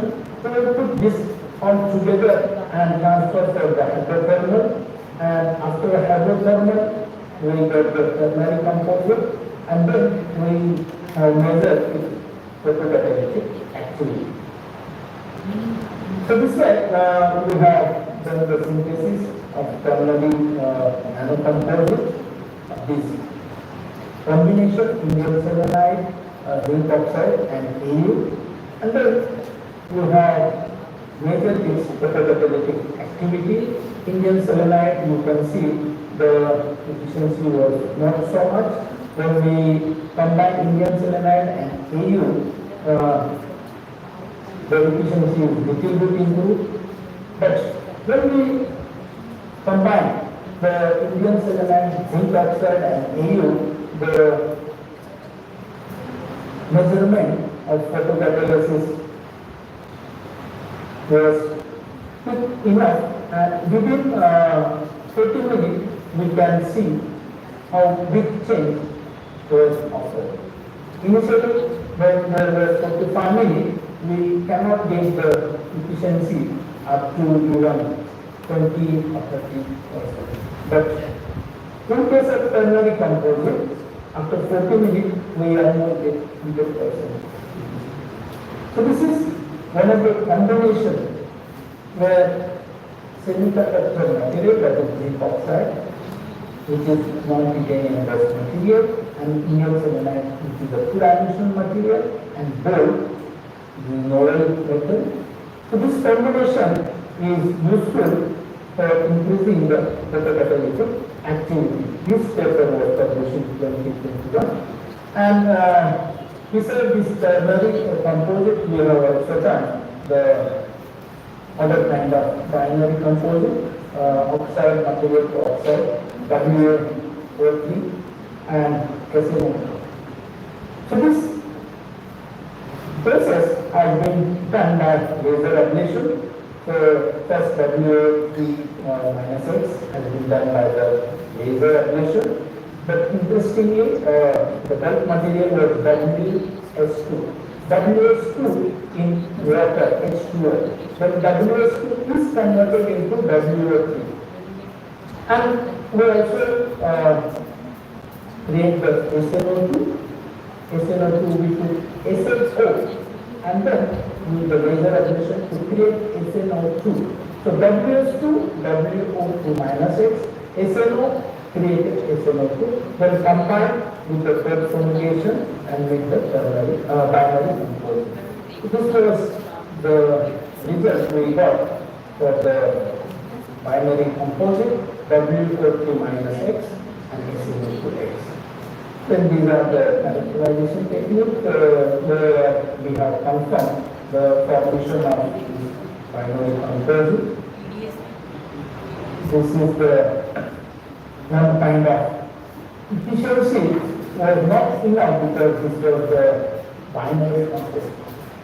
If we add the method, then it will also improve the efficiency.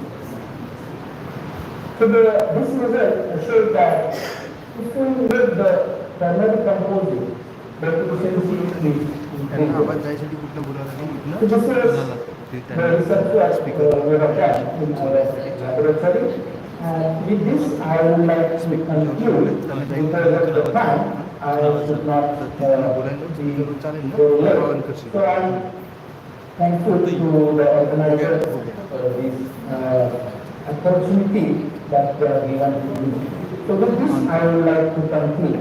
Thank you very much. If there is any question, I would like to.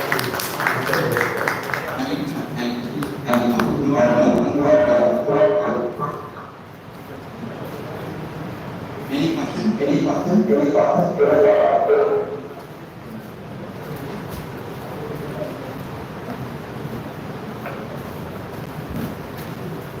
If no question, hello? Hello? Pakistan, are you here? Hello? Pakistan, are you here? Are you here? I just want to know about that. Why are you using a dye? Which kind of dyes are the material using for the photo degradation? Firstly, we are choosing methylene blue. In most of the cases, methylene blue we are using as a dye. They are also iodine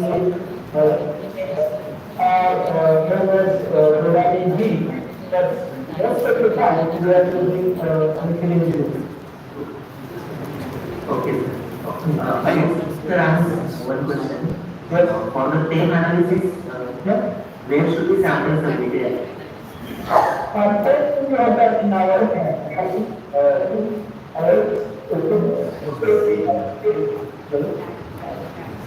so this work has been done here in Sushma, and we have EM here. So we usually do in our. Okay, sir. Thank you, Pankaj. Thank you, Pankaj. Thank you very much. I thank on behalf of the organizing committee. It is a very nice presentation from basic to advanced level. It is very much helpful for our new research common.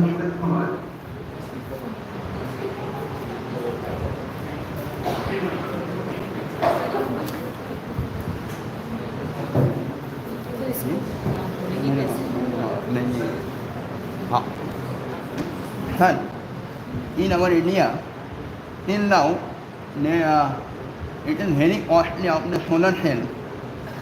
The common people are not able to afford it. So I thought there is a lot of scope who are working in the solar cell research field.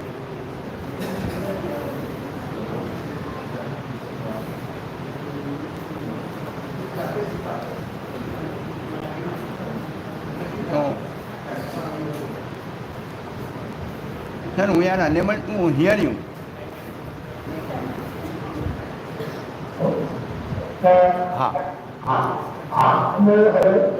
Yeah.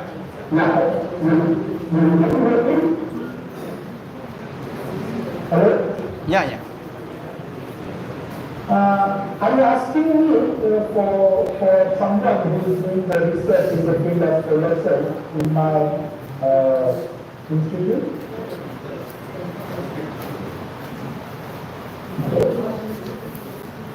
Hello? What, sir? Sir, can you repeat your question? In India, the cost of the solar cell is very costly, very high. So in our India, common men are not able to afford it. So I thought there is a lot of scope in this research field.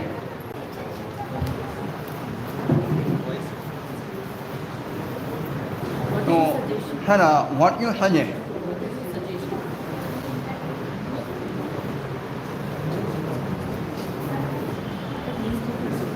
Lily, आवाज नहीं. Sir ji, I am unable to hear you. 1 minute. हाँ, yeah. Solar cell efficiency has one of the problems, and the material they are using is a little bit costly material. That's why the overall cost is much more. If we come up with some kind of low cost material, then maybe the cost of solar cell might be reduced. But lots of research has to be still done. We have not finished the solar cell. Solar cell, there are many researchers working on the solar cell. However, to reduce the price, we should replace the current material that are used in the solar cell. If we use a certain material which is low cost, the price will be definitely reduced. But I think about your question. I'm not sure it is correct answer or not, because I'm not so much expert in the field of solar cell. But whatever knowledge I get when I heard about the solar cell in various conferences or through my connections, this is one of the problems they feel about the solar cell. Okay, sir. Thank you. You have one question? Sir, our participants have one question, ma'am. Thank you so much, sir, for nice, informative talk. Sir, we would like to know what is the removal efficiency of this photocatalytic catalyst, which you have used for removal of organic pollutants like dyes and etc. Percentage, in terms of percentage. Am I audible, sir, for you? We have tried various combinations. Yes. We have tried various combinations. Yeah. However, when we try various combinations, we achieve 99% of efficiency. But the time is 60 minutes, sometimes 80 minutes, sometimes 45 minutes.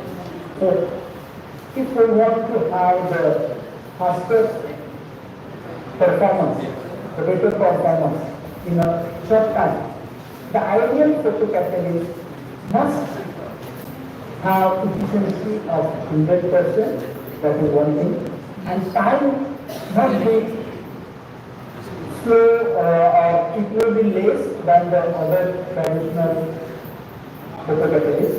For example, in our case, the first time was 45 minutes for this Indian seminar. And we get almost 99%. But other problem is that when we get the 100% for other combination, the time is more, like 60, 70 minutes, sometimes 90 minutes. So if the time is more, it should not be, time should be less. The process should occur in quick time. Other problem is, if we use this photocatalyst, can we use for several times? Like we put this photocatalyst in contaminated water and then use the light and we run the photocatalyst. Now let's do. Again, if we want to use the same photocatalyst for next time, how about the reproducibility? So in our case, reproducibility is still is 94%. Ideally, it should be 98 to 100% so that we can use. But in our case, after 10 times, if we do the photocatalysis for 10 times, this reproducibility is 92%, 92%, in some cases 91%. So that is one of the problems. In the search of ideal photocatalyst material, the photocatalyst process should be done in less time. It should be 100% and the reproducibility is there. So if this three combination match, we can get the ideal photocatalyst. That's why our research is now we are trying for several combinations which can be an ideal photocatalyst. We are not sure when we will get it, but we are trying hard to work this ternary nanocomposite which can consider these three factors. Sir, there is one more doubt. Is there any role of pH particularly when we remove the organic pollutants from the water? Particularly in your case, I am asking. In many cases, it is very much required. You have to maintain the pH also to get the maximum efficiency. But in your case, is there any role of the pH, or we can go directly? Sound is not. But pH can play important role. Why? Because we are talking about the contaminated organic pollutants. Yes. When pH is less or high, it can affect the reaction. It can affect the reaction. So for ideal photocatalyst material, a certain pH is required. pH has definitely some kind of influence on the photocatalyst. That's why when I was showing you the result, temperature, intensity, pH, these are the parameters. When we make ideal photocatalyst, we have to consider all these factors. Okay? So that they can show the better performance than the traditionally used photocatalytic material. So pH is one of the important factors. Thank you so much, sir, for answering. We thank you on behalf of the organizing committee for your valuable time spending for us. Thank you, sir. Thank you.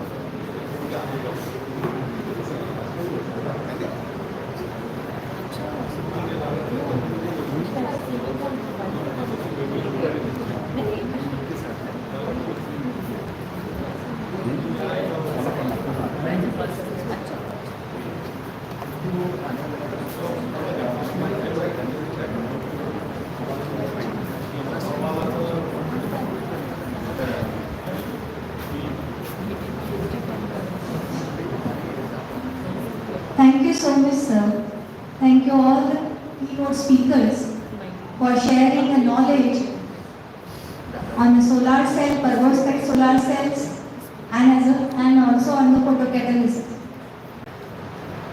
We are very blessed to have a session chair as a Dr. S.P. Mori and session co-chair Dr. Sudhakar Bansal sir. I am very privileged to do the honors of the session chair and co-session chair. So I request Dr. Bhuvneshwar Sutar sir to do the honors of the session chair, Dr. S.P. Modi.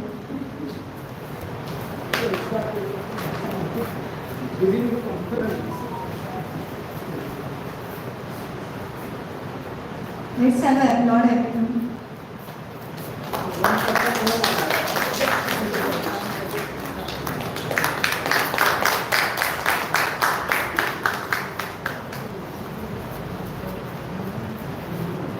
Thank you so much. Now I request Dr. Shobha Shah sir to do the honor of the Dr. Sudhakar Bansal sir, our session co-chair.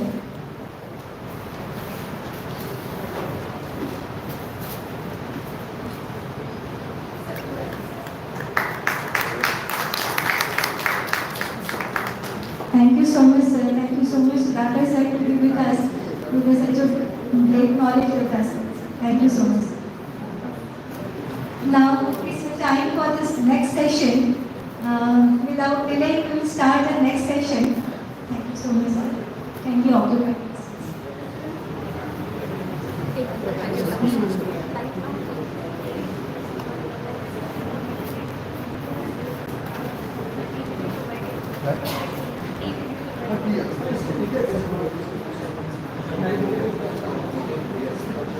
So we'll start our next session.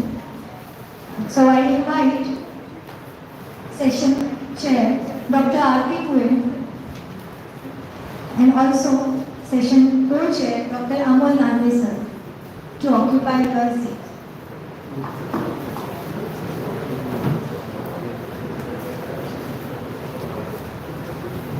Good morning, sir. Good morning, ma'am.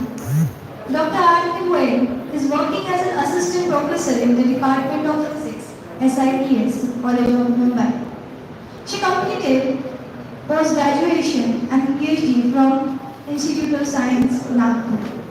With 12 years of teaching experience, she has 15 publications with 234 citations. Presently, 2 PhD students are working under her guidance.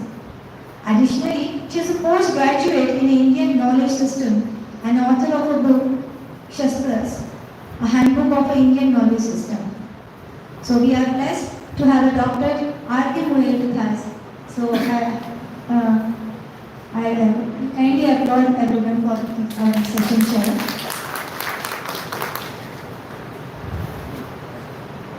Next we have a session co-chair, Dr. A.V. Nandi. He is working as an assistant professor in the Department of Physics, Guru Nanak College of Science, Ballarpur, India. He has obtained his PhD degree in physics from the Department of Physics, University of Canberra, New Zealand. He has a postdoctoral experience from Indian Institute of Technology, Guwahati. He has worked as a research scholar in Indian Institute of Technology, Bombay. He has published more than 50 research papers in international and national journals. Also, more than 10 book chapters are published in his journal elsewhere and world.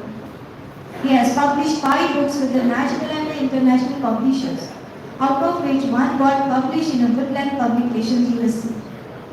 He has also published 2 national patents with the Government of India.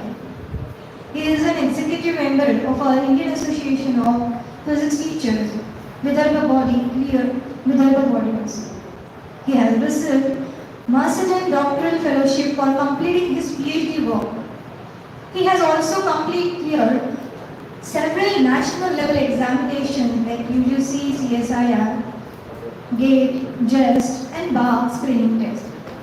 He has delivered lectures of career opportunities, English speaking and personality development and entrepreneurship workshop organized by MCED and DST.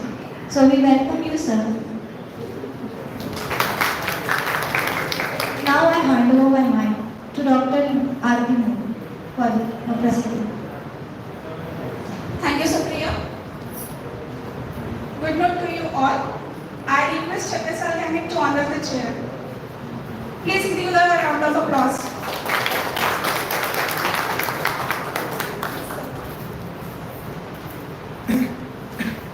So Dr. Chakrasal is the MT from VNIT Nagpur and PhD from IIT Kanpur After completing his PhD work, he is a very active researcher in experimental and computational in material science. The major area of his research is electrical and thermal transport, energy conversion devices. He has expertise in the wide range of thermoelectric material like calcitonite, silicide, silicon-based oxide, intermetallics, and in many more. Presently, he is working with the capacity of Deputy Manager in Thornton R&D Material Trade Private Limited, Mumbai. Also, he has bagged many fellowships and awards. Now, a few of them are prestigious Ramanujan Fellowship, which is equivalent to Scientist G. He has a postdoctorate researcher in Technion Israel Institute of Technology, Israel, and a postdoctoral researcher in Yonsei University, South Korea. He has contributed as a reviewer and an invited speaker in many international conferences, and he is a reviewer, guest editor of many SCI and Scopus Index journal. Few of them are Journal of Material, Journal of Crystal, Energies, Journal of Polymers Engineering, Journal of Composites, etc. So I would like to request Dr. Chandra to deliver the lecture. Thank you. Thank you, Aditi.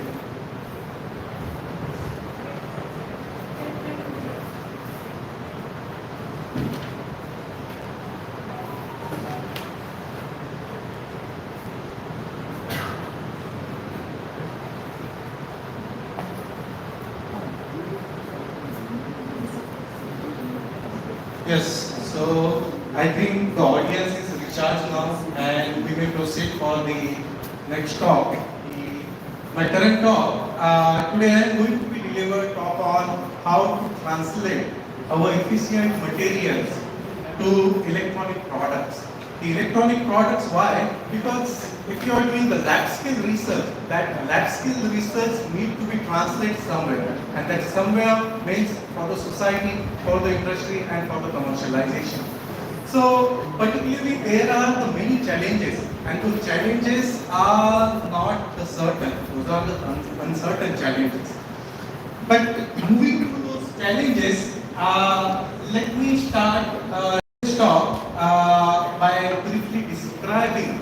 Let us consider the two cases. The first case is for academic perspectives, and second case through the industrial perspectives, how the industry's people looked out and how the academic people looked out, being as an academician, how one should be looked out towards the research. That's the important parameter I would like to be clear on. And also how the computational approach can be utilized both for the industrial aspect and the academic aspect. And of course, there are some opportunities to work with us, and of course in audience, hopefully anyone find suitable, the welcome to all.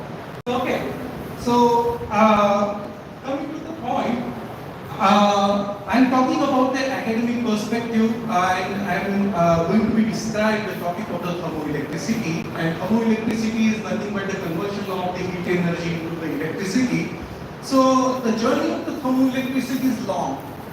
Around 1950s and before that, when the research begins on that, and around 1970s when the NASA sent its shuttles, the Voyager, Cassini, and those all shuttles, the power get run out not by the solar cell, not by the batteries, but through the thermoelectric devices. And thermoelectric devices lasting is promising from last 15 years.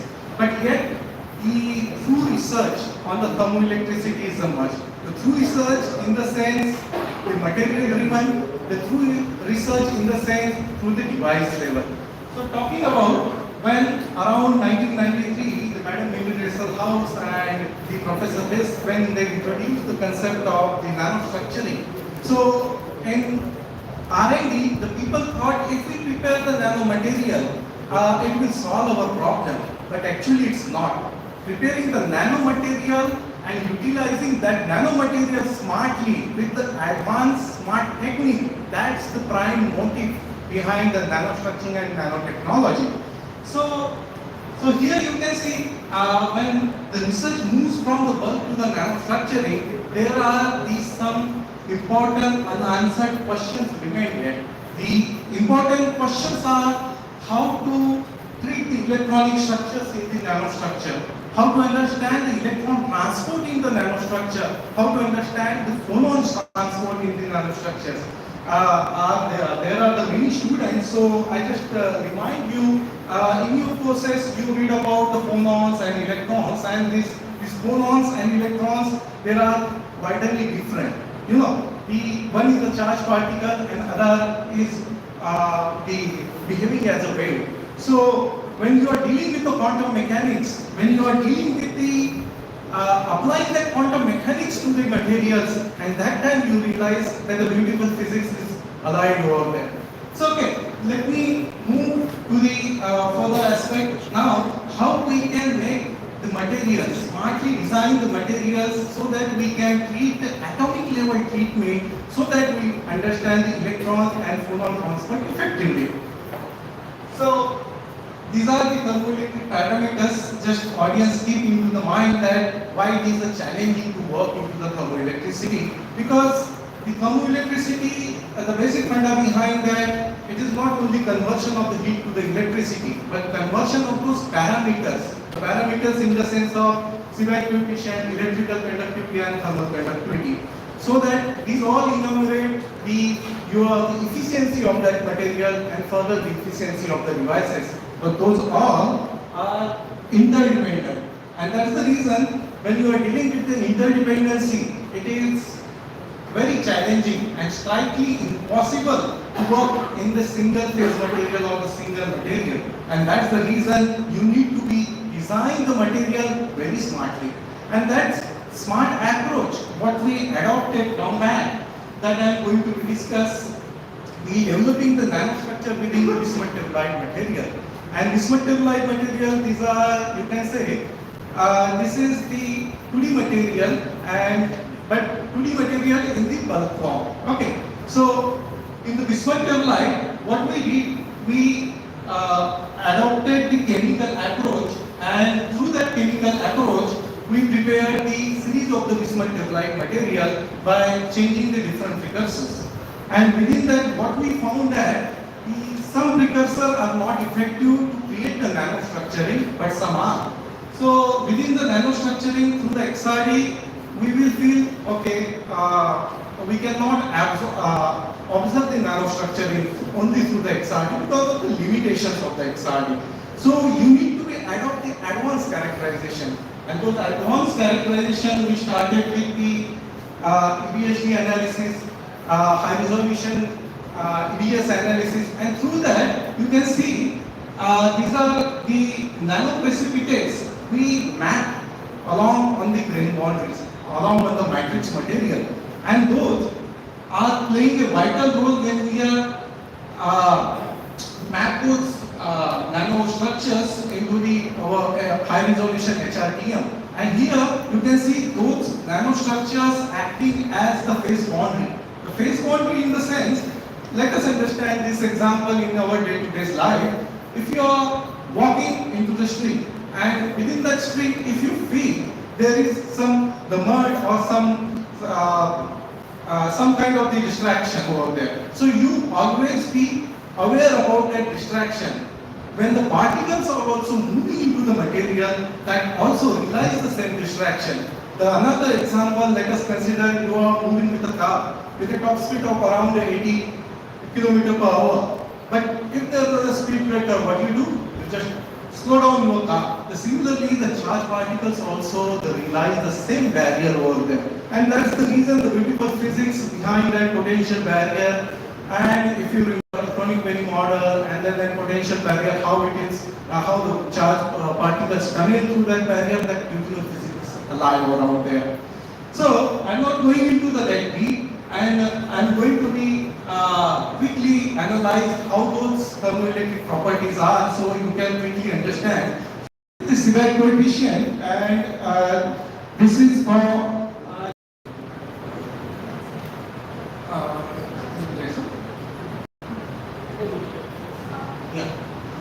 So Seebeck coefficient generally for how the material generating the power. So higher the Seebeck coefficient, higher the power, and the electrical conductivity is also to transmit that electrons factor, we got the highest power factor where we observe the terrarium are degraded to the bismuth telluride surface. And then we realize that there is the breaking of the physics law. The breaking of the physics law in the sense, all you heard about the Bigman-Franz law, and there is the Lorentz number concept. And that Lorentz number concept get break down for such kind of the advanced architect. It is not going to be break down for the simple material, but it's going to be break down for such kind of the advanced manufacturing of the material. So, yes. So then we calculate the overall estimation and compare with the theoretical analysis and realize that there is something change into the electronic structure. And what is that change into the electronic structure? When we quickly mapped with the computational approach by using the DFT.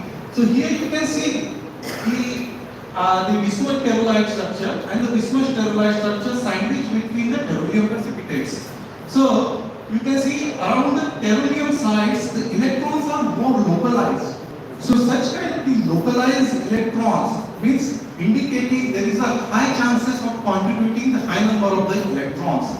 And if there is so when we solve Boltzmann transport equation by using this computational approach, so we realize that what the properties we are observing experimentally, that is going to be replicated with the computational approach.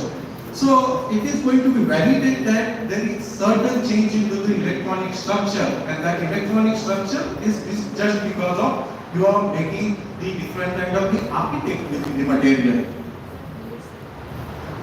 So the next, we also analyze the thermal conductivity because this is also the important parameter, and when we compare with the following model, so it realized that the lowest thermal conductivity around the polymetric order we got, and this polymetric order within the inorganic material, this is also the one of the biggest breakthrough we got, and based on that the high efficient material we adopted with this technology as compared to the several literatures available into this field, and particularly talking about when we need to be apply this material to the devices, there are the certain challenges, and those certain challenges at the device scale today I am not going to be discussed because we will run behind the time, and I am going to be directly move to the second case, that is the industrial approach. So the industrial approach, you can see all these people talking about the semiconductors, and there are government missions also, the semiconductor missions, and soon around in 5 years the big hub of the semiconductor industry is also going to be developed within the India. So some of the groundwork already going on. So within that, the semiconductor industries has several challenges, from the manufacturing to the fab technology to making the microelectronic devices. And over there, it needs the proper technology. That proper technology is for how you can analyze the ions, the available ions. Because see, when you are going to be deal with the nanostructuring, you need to be deal with the nanometric size around 10 to the power minus 9. But when you are going to be deal with the ions in the PPB level, it is the same challenge that you are going to be replicate in the nanostructuring. And to solve this challenge, the Thornton has the beautiful conductivity sensors, and those conductivity sensors, by looking to the concept, you feel okay, only there is the conductivity mechanism is going to be used, but actually not. The industries, when they develop the product, they always try to focus on the three aspects: the fundamentals, and how to develop that fundamentals into the ideal way, and how to put the advanced technology. And with this advanced technology, actually this the conductivity sensor origin also is interesting. The MIT professor Dr. Thornton around 1980 introduced this concept of the conductivity sensors for the liquid and to detect the ion concentration around the PPB level, and that successful ion concentration when they determine. But now you need to be cope this experimental understanding with the computational approach. And that's the reason many of the industries are rely on the finite element analysis studies. The finite element analysis studies are particularly by using the console and the ANSYS software. So it will help you to understand your own data, understand your own analysis in a better way and design the product in a better way. That's the industry approach all time the industry gone through. And in perspective of that, some of the results, just for your know how these softwares are work, how all of you heard about the polarization concept, and the polarization concept you can analyze with such kind of the approach by using the finite element analysis. I'm not going to be detailed in that. So let us directly come to the point, what the opportunities to work with us and what the opportunity we may offer to you. So particularly we are hiring the project fellows, particularly the master or the PhD student as an the intern who can support us for the council and the ANSYS FA studies. And it is the temporary position, basically the current position it is into the Mumbai, it is not directly into the our university. So, and the second, there are some permanent position also for the mechanical engineer who has the experience on the fluid dynamics, heat transfer, and some of the associate experience into the mechanical engineering. And also the one vacancy we have for the biotechnologist who is willing to have the technical knowledge and have to support the technically on the biotechnology team. So it is also in the Mumbai, but it is located at the permanent position. So with this, I can summarize my today's talk. In the summary, I can say when you are doing the material research, that material research need to be improved. If it is not improved, that research will always not impact to your society. And the society, if it is impact to your society, of course, that research always can be benefited a lot and get funded a lot. And that funding aspect, of course, the Dr. Bhupendra Sharma will explain you how this funding aspect and how to determine those funding aspect and what is the criteria for that funding aspect and what is the government of India and industries are looking for that into the research. So, yes, so there are some of the beautiful message I always deliver in my talk. By looking to this picture, the one can always feel that the guy is suggesting that, hey, you can use the wheels just to change into the cars. But another guy is denying. Same it is in the research, when you are in the innovation, you need to be think critically. And as a student perspective, as a professor perspective, as a research or a scientist perspective, you should be always adopt the good changes, and that good changes of course make the good technology, good science, and of course the good progress for the any organization. So with this, I thanks to organizing company, organizing team, and thanks to all of you for patiently listening me, and I'm open for the more discussion on it. Thank you.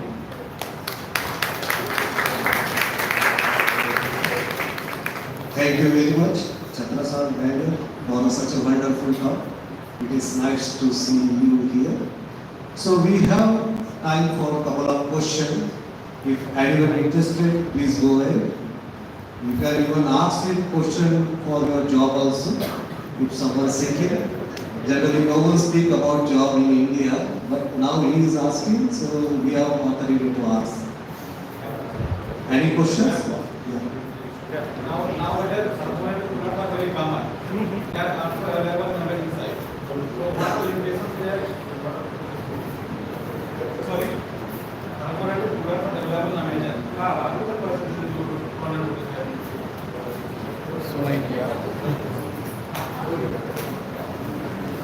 thermometer coolers are now readily available. You can purchase from Amazon Center. So what are the limitations? Thermoelectric products, you can say, just like the battery is also available. People people still are working on the battery just to improve that battery and the battery life cycles, battery lifespan. Similarly, in the thermoelectric device, what you are seeing in the Amazon, that are not up to the mark that device, what the automobile industries are building, or the space industries are building, or if you want to be building some of the Samsung. Samsung is going to replace the battery to the mobile phone now. So they are willing to adopt the thermoelectric device so it will charge with your only body heat. So you don't need to be charged your mobile so long now, just with your body heat. So that's the reason the progressive research is much for the thermoelectricity field, but in an adopted direction, adopted way by adopting the strategies. So that's all. Yeah. Any more questions?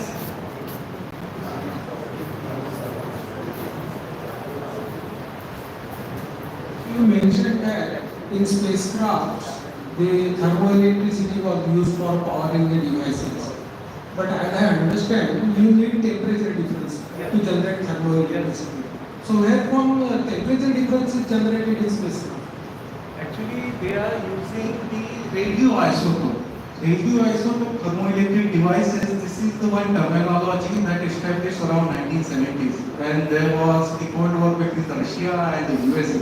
So what they did, so they maintained the one radioisotope activated around the hot side and another aim just take it outside of the US space shuttle. So outside of the space shuttle, the temperature goes down around -200, I guess.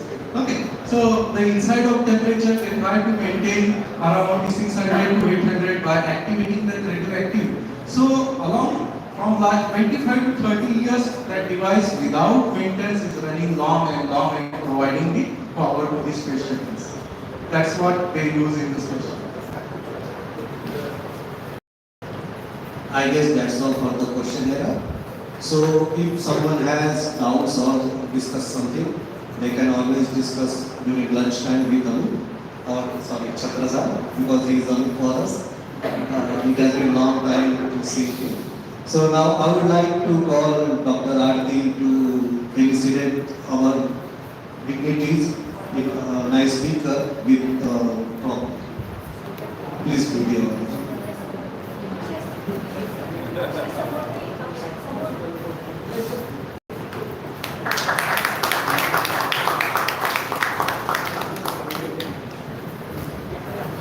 Now I would like to hand over mic to Dr. Aarti.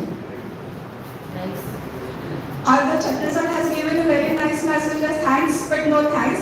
But it's a gesture that after delivering the lecture, I should propose a word of thanks to you. And it's really a very wonderful lecture and a very wonderful message that you have given in this conference. Thank you, Anu. Okay, I request Dr. Bhupendra to honor the chair. Please give a round of applause to Dr. Bhupendra.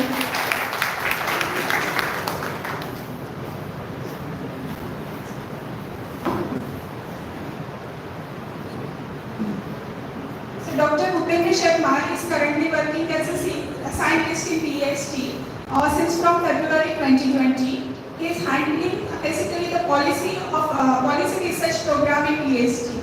He earned MSc in physics and PhD from IIT Delhi. After completing the PhD, he has carried out his research in the field of flexible electronics in different reputed institutes and universities in South Korea and Germany. He has been an inspired faculty in IISc Bangalore for 2 years. During his research career, he has published around 25 research articles, 4 invited articles in reputed journals that includes Nature Communications, Science Advances, etc. and also published few book chapters. He has a significant contribution in delivering the roll-to-roll transfer demonstration of inorganic electronic devices into flexible platform. Now I request Dr. Bhupendra to deliver the lecture.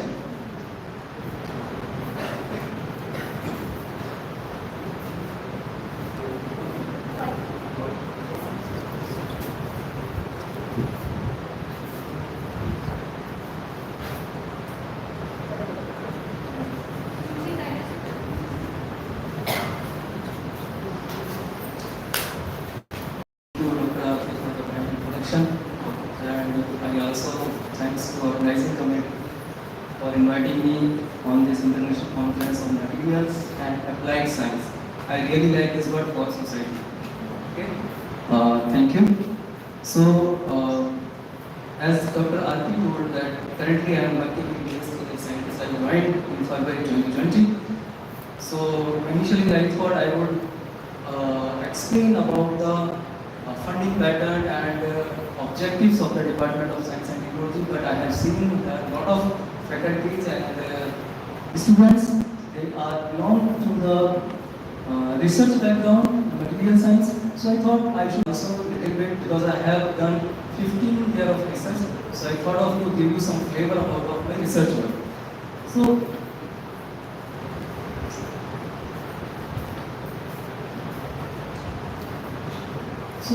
during my research work, I have dealt with the material which is actually semiconductor oxide.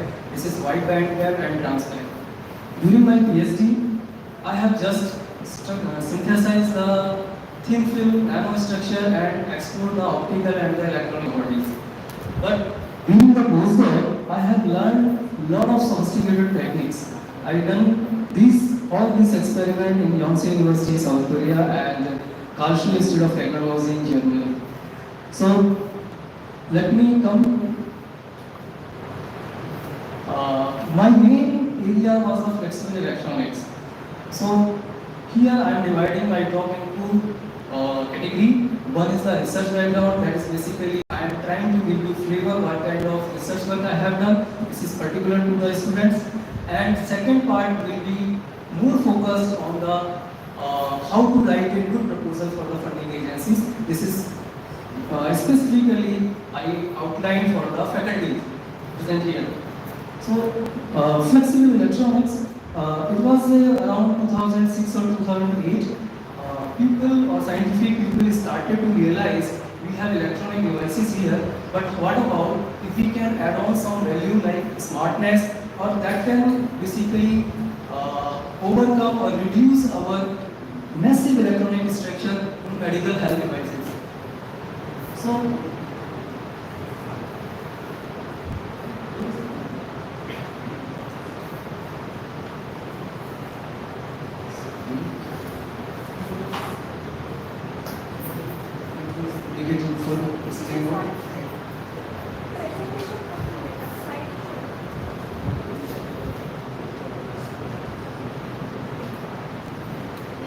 okay, so in 2010,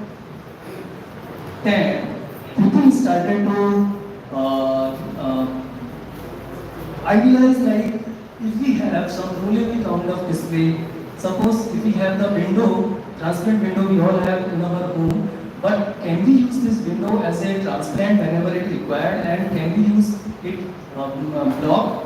If we just simply scroll down on the glass, then it can act as a curtain also. So that kind of possibilities people have started to think, and more importantly, can we make some device where we can monitor the health like heartbeat, that kind of thing without connecting this massive electronic circuitries to the sophisticated machines. So that kind of possibilities people started to think, and most of the scientific people started to work in this direction. So of course, we have the electronics in rigid substrate, rigid devices. We cannot fold, we cannot paste our devices on the wall on flexible substrate. So what is the basic things? Basic thing is the devices which we are fabricating on the hard substrate, that should be showing the equal performance on the plastic substrate or rubber kind of substrate. That can be easily bend, that can easily be stretchable. So the first step is whatever the device you are fabricating on the hard substrate, that should be transferred to the plastic substrate. So we have developed one technology that is called the roll-to-roll technology, that I am going to explain about that. And my main idea is to give you flavor how we can create this technology for transfer purpose. This is the main important thing. Okay, so for the transfer purpose, we have chosen the field effect transistor. This is the basic element, basic device in any electronic circuitry that basically have. So what is the field effect transistor? This is simply if you have some conductor and apply some voltage, current will flow, right? This is the common thing. But there are some material, if you simply apply the voltage, current will not flow. For flowing the current, you need to apply some electric field across it. So that electric field basically we apply through the dielectric material. So this is the basic structure. This is the semiconductor material that we call it channel. Then we apply a voltage to some conductor that is called source and drain. And here is the dielectric material. And to apply a voltage across this channel, this semiconductor material, we need to apply some voltage over this dielectric and we need a conductor. So we have metal here, source, metal as a drain, and the metal as a gate. Here is the dielectric material, and here is the semiconductor part. This is the basic electronic structure, basic structure of the three different transistors. So the important thing is, if you fabricate this device, then how you can transfer it? So first of all, you can have a variety of choices of the material, like crystalline material and amorphous material. Crystalline material is okay, they have shown good conductivity, good electronic performance, but once you come to the large area of fabrication, because I am talking about the window, I am talking about some devices which have some centimeter size. So if you go up to that level, then crystalline structure will not have the similar performance, because as you increase the size, then it is difficult to maintain the crystallinity of the film. So we got the amorphous. So we choose amorphous kind of semiconductor material. That is basically we are choosing here indium gallium zinc oxide. So this is the device structure, not a structure. This is the device steps. There are, I think, 8 to 10 steps. It takes 6 to 7 days continuously to fabricate this device. Okay. So I'm not going in detail in fabrication, but I'm telling you how we are, what method we are adopting for transferring purpose. This is our main device, which I showed you the structure of field effect transistor. This is the dielectric, this is the semiconductor, this is metal, this is also metal, source drain, and this is the ITU. So whatever is covered in this dotted structure, this is the main device. But we need to fabricate this device on some hard substrate. For that, we are choosing the silicon substrate. And we need to transfer at this end. For transfer purpose, this whole device should be detachable at some point. How to detach it? There is a possibility, there is a well-known study where germanium oxide can be dissolved in water. So we have deposited germanium layer and silicon dioxide layer, and when we heat it at high temperature, there is a diffusion of oxygen from this layer to germanium layer, and there is a interlayer formation of germanium oxide that can be dissolved in water. Okay, but when we fabricate this device, whole the substrate is covered with the film. But we need to, for dissolving, we need to go up to this level without harming our device. For that purpose, we have done some photolithography, some capping, and then we open some way to reach the water from main device, from top of the main device to the bottom of this germanium oxide layer.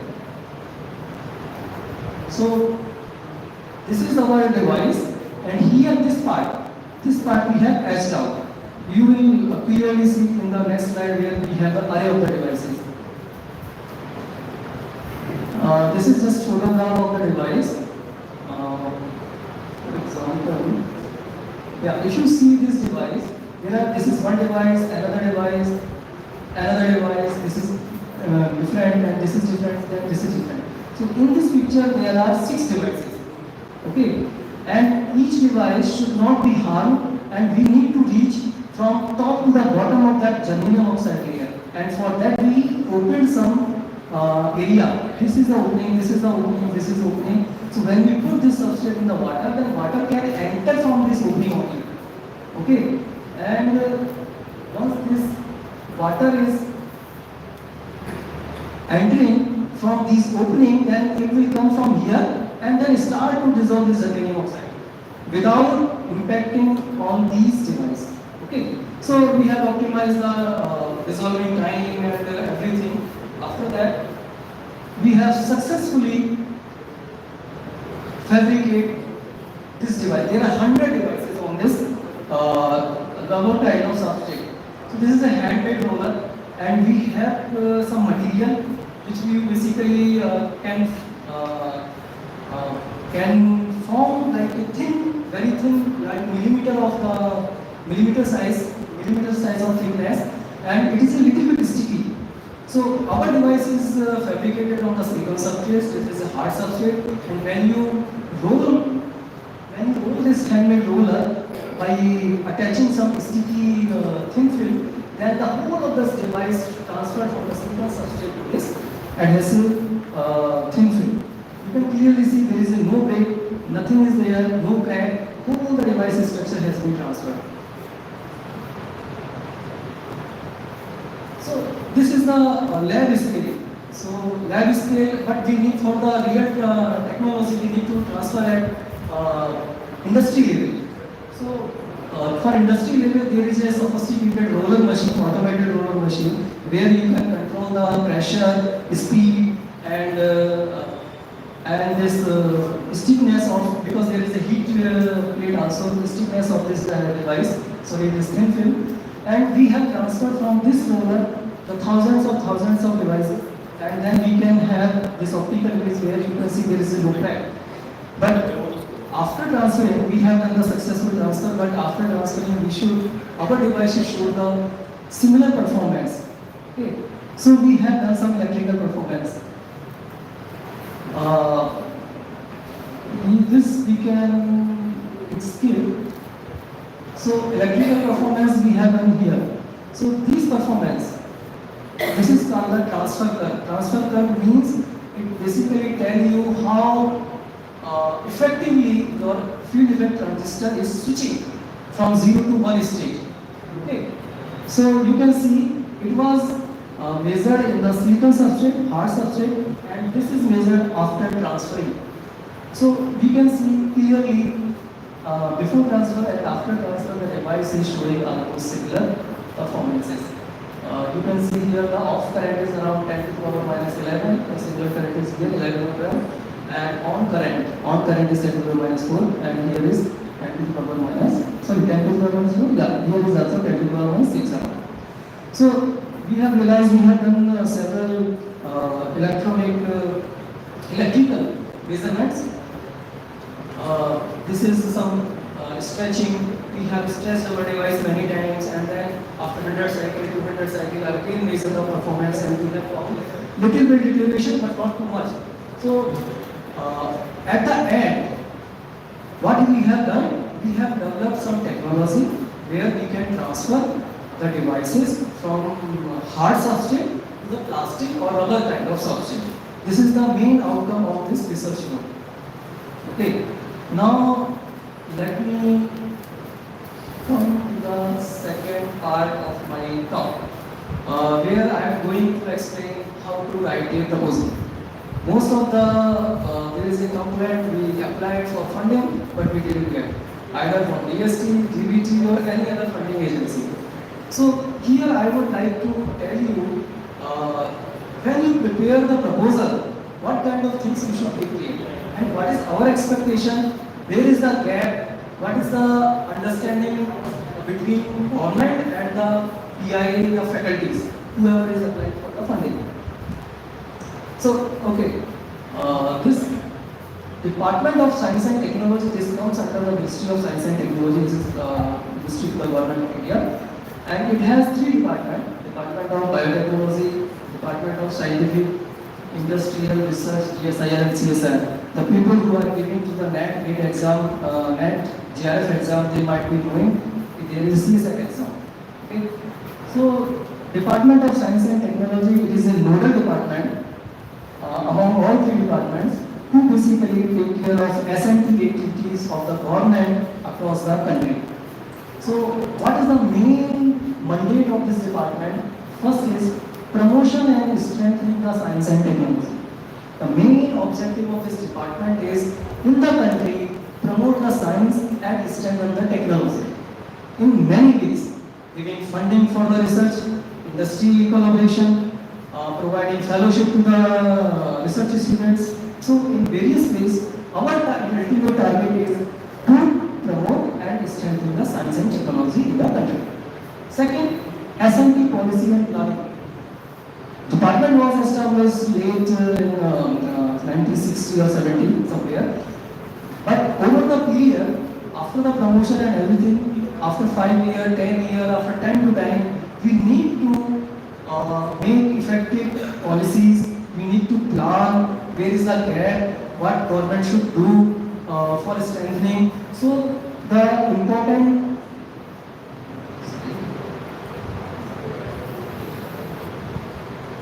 important aspect is policy and planning. Okay? After making some policy or guideline, what is the effective implementation, how we can effectively implement that policy.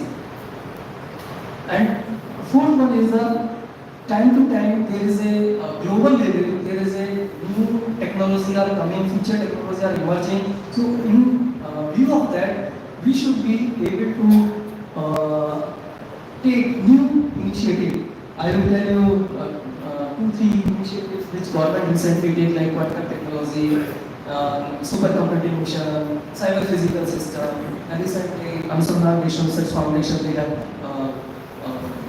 established. Okay. So to fulfill this mandate,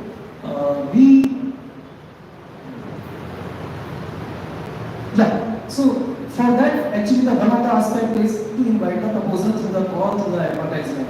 So the first thing is how to write a good proposal.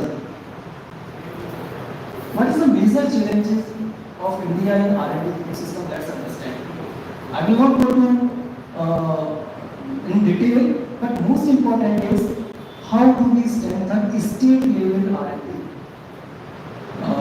Please pay attention on this word, strengthen state level R&D. We have seen lot of researches going into Indian Institute, IIT, ISC, TIFR, NIT, central universities, but state council, at state level, state universities, they are very lagging. They are not connected with the mainstream. So the main focus is, main challenge for us is how to strengthen state level R&D. To take care of this part, NRF, Anandwan National Research Foundation, that has been established. Okay. Modi himself said in the first governing body, there is no dearth of the resources for the endeavor of the scientific community. Okay. There will be no dearth of the resources. Mind it.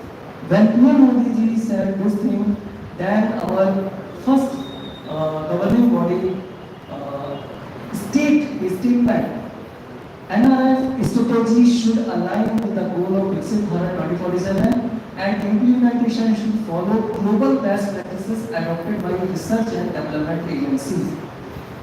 What is our target? It should be aligned with the Viksit Bharat by 2047. आपने बहुत news में देखा होगा, सुना होगा कि हाँ मोदी जी बोल रहे हैं Viksit Bharat 2047 तक चाहिए. For that, we have to align our goals, our strategies that should follow the global best practices for the research and development agency.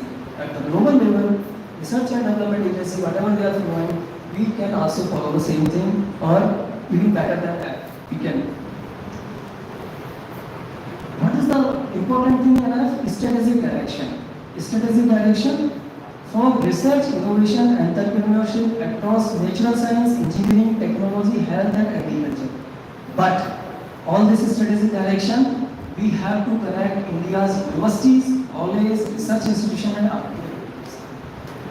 Again, I am highlighting India's universities. I am not saying Beamer institution, IITs or ISC. You should basically connect with the India's university, always research institution and academics. Okay. Again, another objective is focusing on universities and colleges. I have explained eligible researcher. Who are history researcher? If a faculty or researcher is sitting in IIT, that means invisible? No. I will explain you later. The person who is competent, who is showing some credential, doesn't matter where he is, and giving some new concept, new research proposal, they are the researcher. Now, coordinate national program to address societal and development and economic challenges. When we do the research, we always try to align the research with our expertise. I have done 10 years of luminescence, I will continue with that. I'm just giving an example. And if I am working on some battery energy, then I will continue with that. But before that, I would say it reverse. You should align your research with national priorities, with societal developments. Okay, at the end, this is a public money. We are providing the funding, we are giving you money, this is from the public.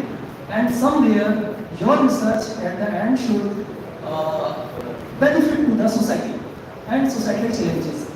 Okay, so we should keep this thing in our mind.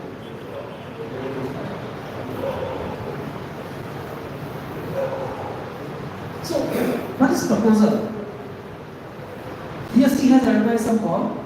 Okay, the call is open for such and such material science and some semiconductor material. These are the themes.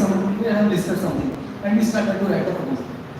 But let me explain what is proposal. Proposal is very, very important. Don't take it casually.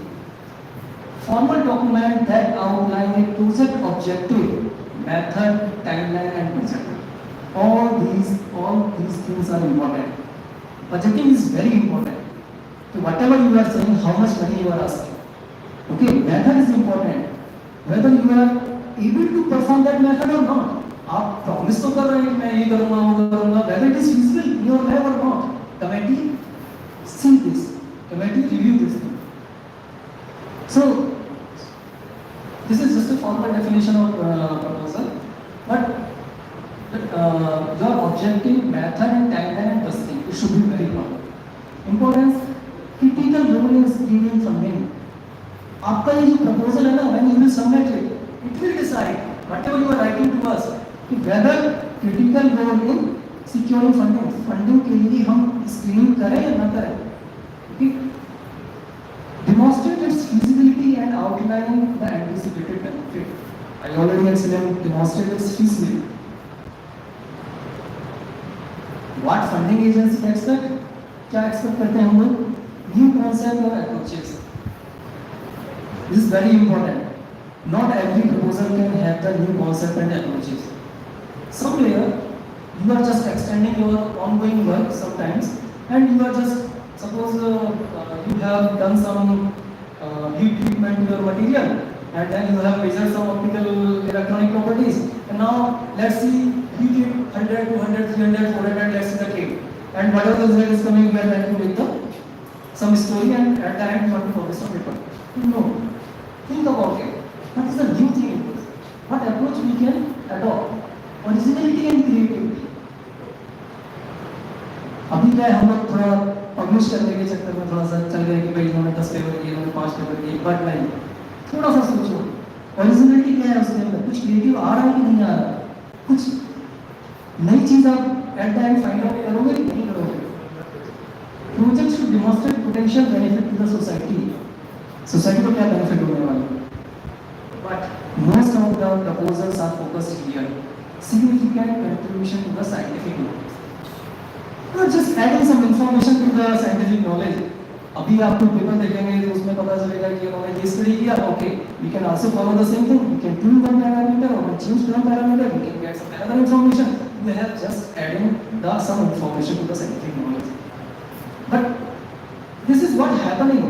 Most of the cases, 90%, more than 90%, this is happening. These proposals are lacking these things. New concept, approach, originality, creativity, and what they are benefiting to the society. Once you start the proposal, think about necessity, problem address. Whether it is necessary to do it, or if it is necessary, what problem it is going to on it. Second, you should done some proper literature review. Whatever you are going to present, propose, before that, what kind of work has been achieved, already done. Okay, have some proper literature review. Based on that, prepare, decide your objective, decide the direction of the proposal. Highlighting missing element, address these gaps. Gap कहाँ पर है? Where is the gap? What gap you are addressing? For that, you should know at international and national level. This is international level, this is national level. Who are the leading researcher in that topics? Who are the leading researchers? What is their major finding? Discuss that. Cite key papers. Not just you know the one page beginning, one page, two page introduction, and we have cited 10 papers. Whether these 10 papers are relevant, okay, they have published the same material, similar kind of study, but are these the key papers? No need to write, no need to reference 10 paper or cite 10 paper or 20 paper, just one or two key paper.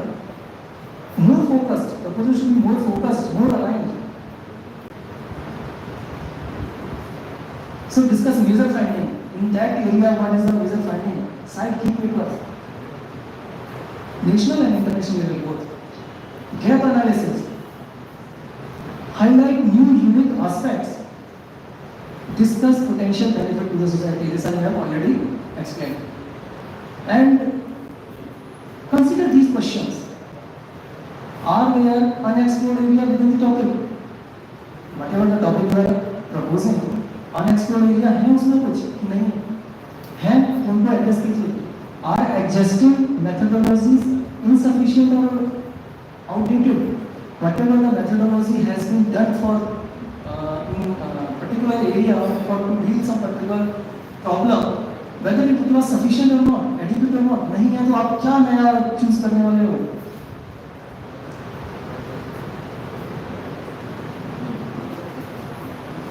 Okay, in the proposal you can break down the steps of the research. Okay, whatever result plan, just step out. First, second, third, properly categorize it. And try to include some diagram, figure, table to explain your methodology, not the running text. When committee read it, it is difficult to visualize. When you make some proper instruction, some schematic diagram, then they can easily understand, okay, this is the steps and methods they are going to follow.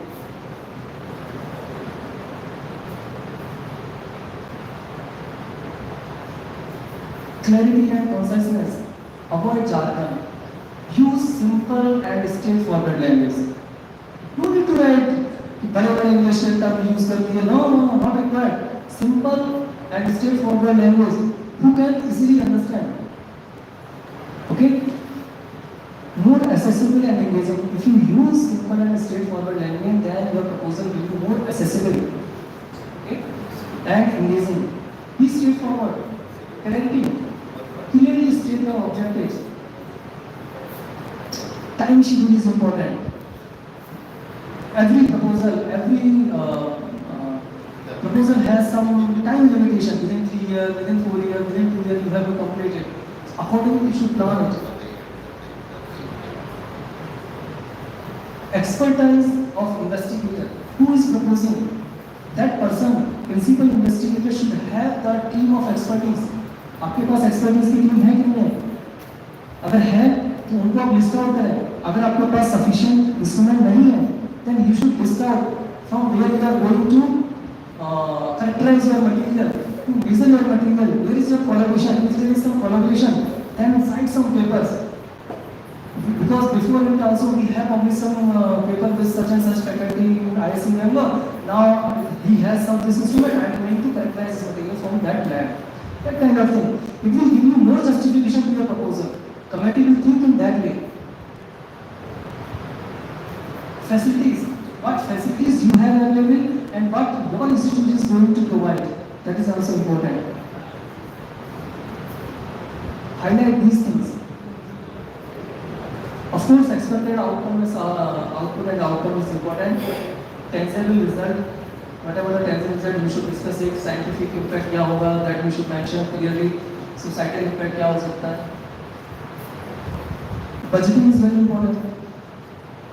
Okay, you think this is 30 lakh project and let's have 1 lakh rupees for travel, let's see 50,000 or 1 lakh for contingency.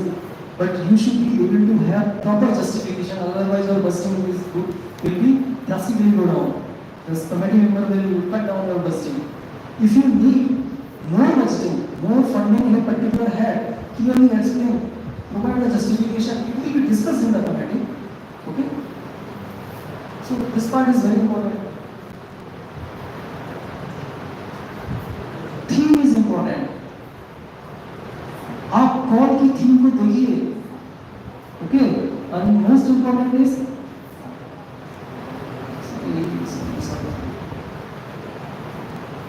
ensure the proposal align with funding calls. Funding call to funding call. There is an advertisement, you have just seen some broadly, it is a call on some material science and you started to apply. But before that, you should go and see the background of that advertisement. Whether this for that background your proposal is going to fit or not, or accordingly you should align that your proposal. Common mistake to avoid. Ignoring the guideline. Our guideline, government is very strict about the word to word. Whatever is written that matters. People think a lot about those words than they write, so don't ignore the guideline. Accordingly, you should plan it. Otherwise, what will happen? In screen, they will just screen out because it is not following the guideline. They will just cut it. This is just summary. Creating a scientific proposal is a critical step. Please take it critically. And clearly articulating the research question, objective, methodology, expected outcome, research, lay the groundwork. A well-structured proposal not only communicate the importance of the research, but also demonstrate the feasibility and potential for broader applications.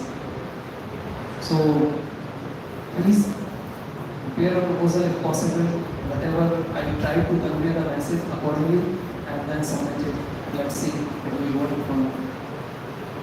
Thank you very much. And my special thanks to Dr. Pankaj, he is scientist in NRF, providing information. Thank you very much. Now I am looking for the questions and answers. Please go ahead. What if they so these are the funding resources for research projects. But I want to ask, is sir or DST providing funds for seminar conferences? Recently we have seen Not DST. There are different NRF. NRF is providing. But you should go to the website and see the guidelines. In what cases they can provide, what is the way to apply there, throughout the year is this possible or there are some duration. Get the notification or schedule, the window will be open. Yes, that you can get out from the website. Details. No? DST website or another website. My pictures is that during submission of the proposal, is it limited to publication that related to that submitted work proposal? No. Because again, our depends. Proposals are pending with the DST. The group proposal. Yeah. So what is the allocation? Okay. It is pending means what? You have submitted but you didn't receive any communication? No any comments are there. So you will get it actually. If your proposal is going through, then you will get step by step. DST is also. And after submitting the proposal, at least wait for 2 to 3 months. Minimum 2 to 3 months. Then you should start communicating and email the concerned person who is handling. Okay, so what is the status? What is the movement? Usually they communicate through email or through website. In what sense? I'm trying to help you. Yes, sir, please.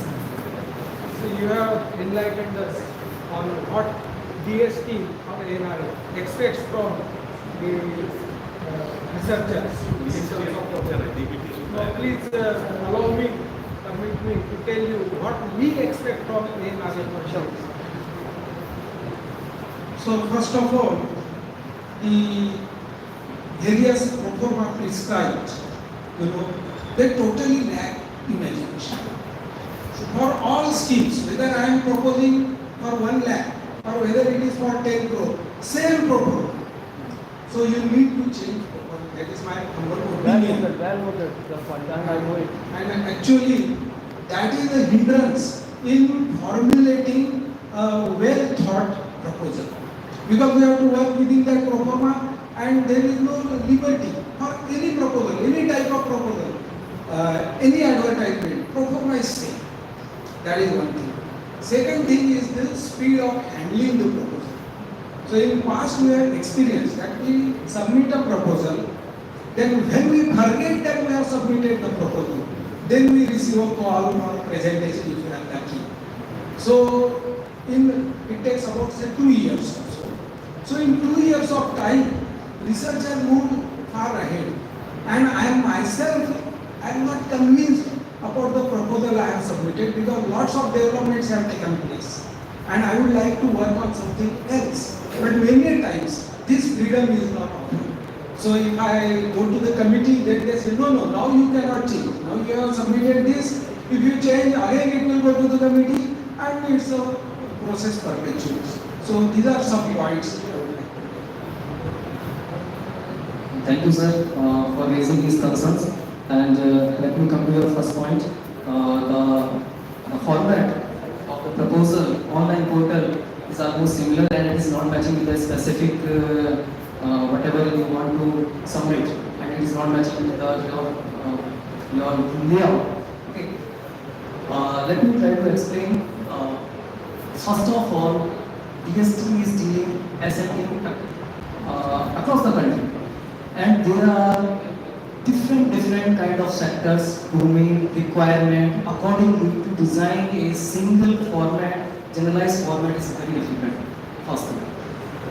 If you go online, there is one way you can invite the proposal through email and another one to submit through online portal. Online portal is very effective, smooth, convenient for us also. Because a person is receiving 3000 mail and person receiving 3000 online portal and single shot downloading, it makes our work easy.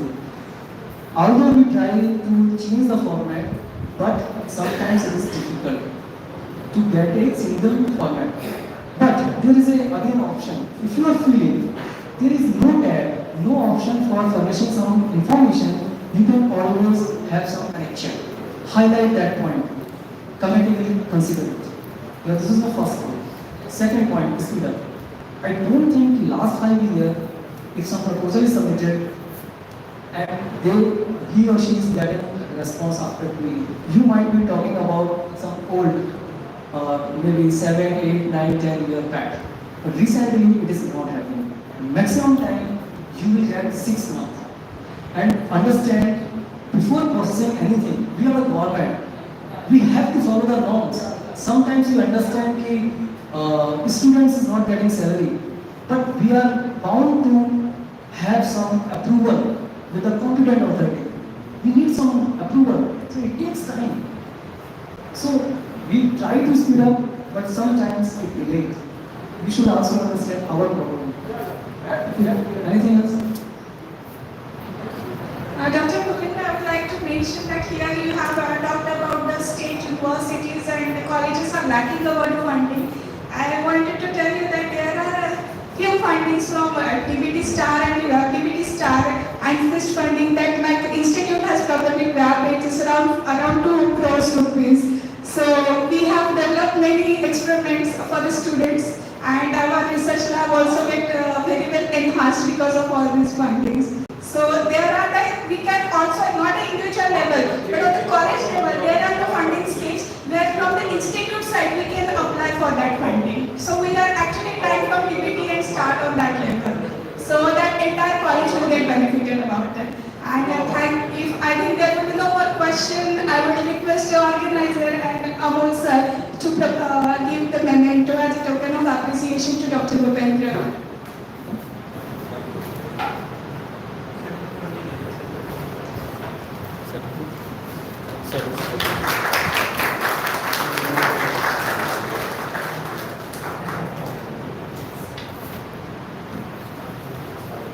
Thank you, Dr. Bhupendra, for such a wonderful lecture. Now we will move toward the next invited talk about this session. I would like to hand over the mic to Dr. Amol. Thank you, Arthur. So, I guess this is the third and last lecture for session. Yeah. So, the next speaker is Dr. Sandeep Evagule. I would like to invite him. Yeah, please invite and have a seat. It is pleasant to give introduction about Dr. Sandeep Evagule. He is a surgery eminent personality from Vidarbha region. So he has acted as a professor and head of the Department of Urology University. He is also a director of Internal Quality Assurance Cell, Santa Gade Baba Amravati University. He has completed his post education from the same university, and it is always pleasure.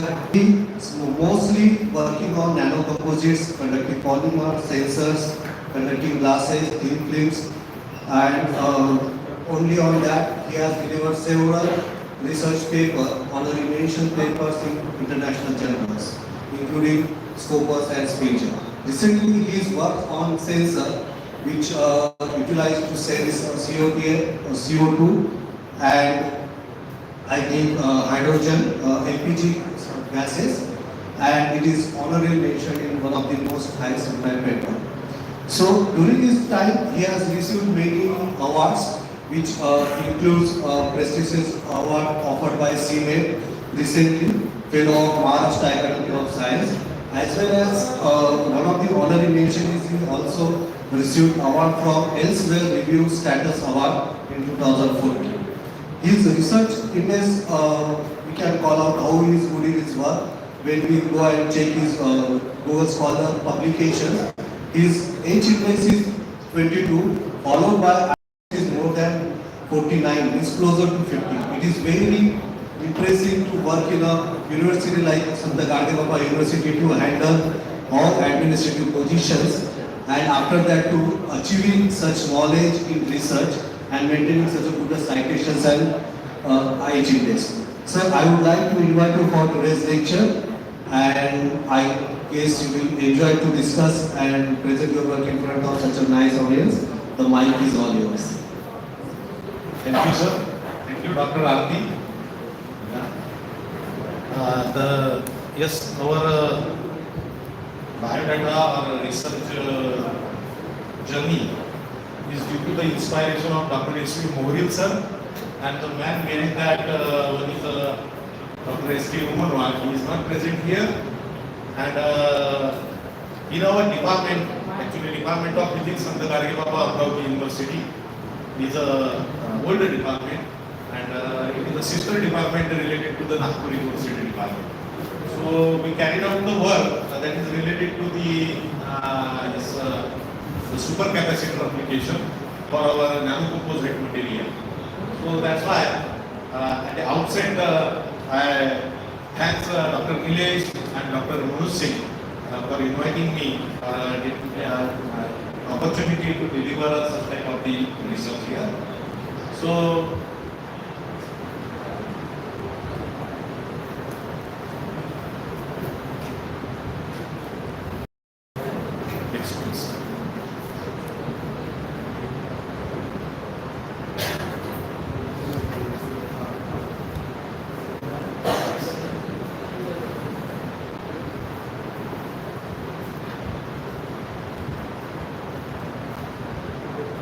because these are the some preliminary ideas that is related to the nanomaterials, and I have incorporated in the slides because these are very beneficial to the PG students. So I skip this on the slides and go to the main work.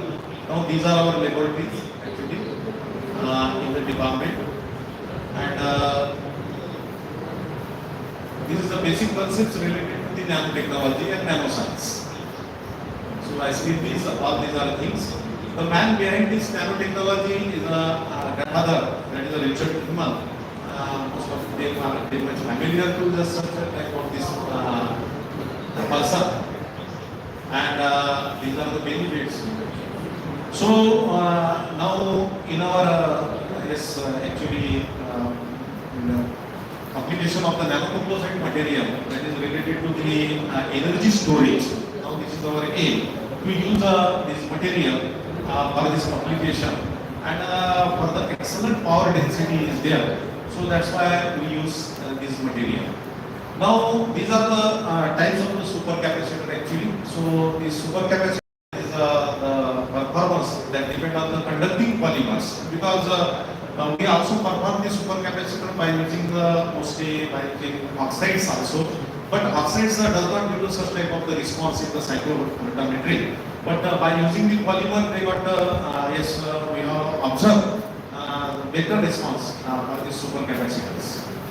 Now another case we use it along with this polymer. We use the oxides, that is the MnO2.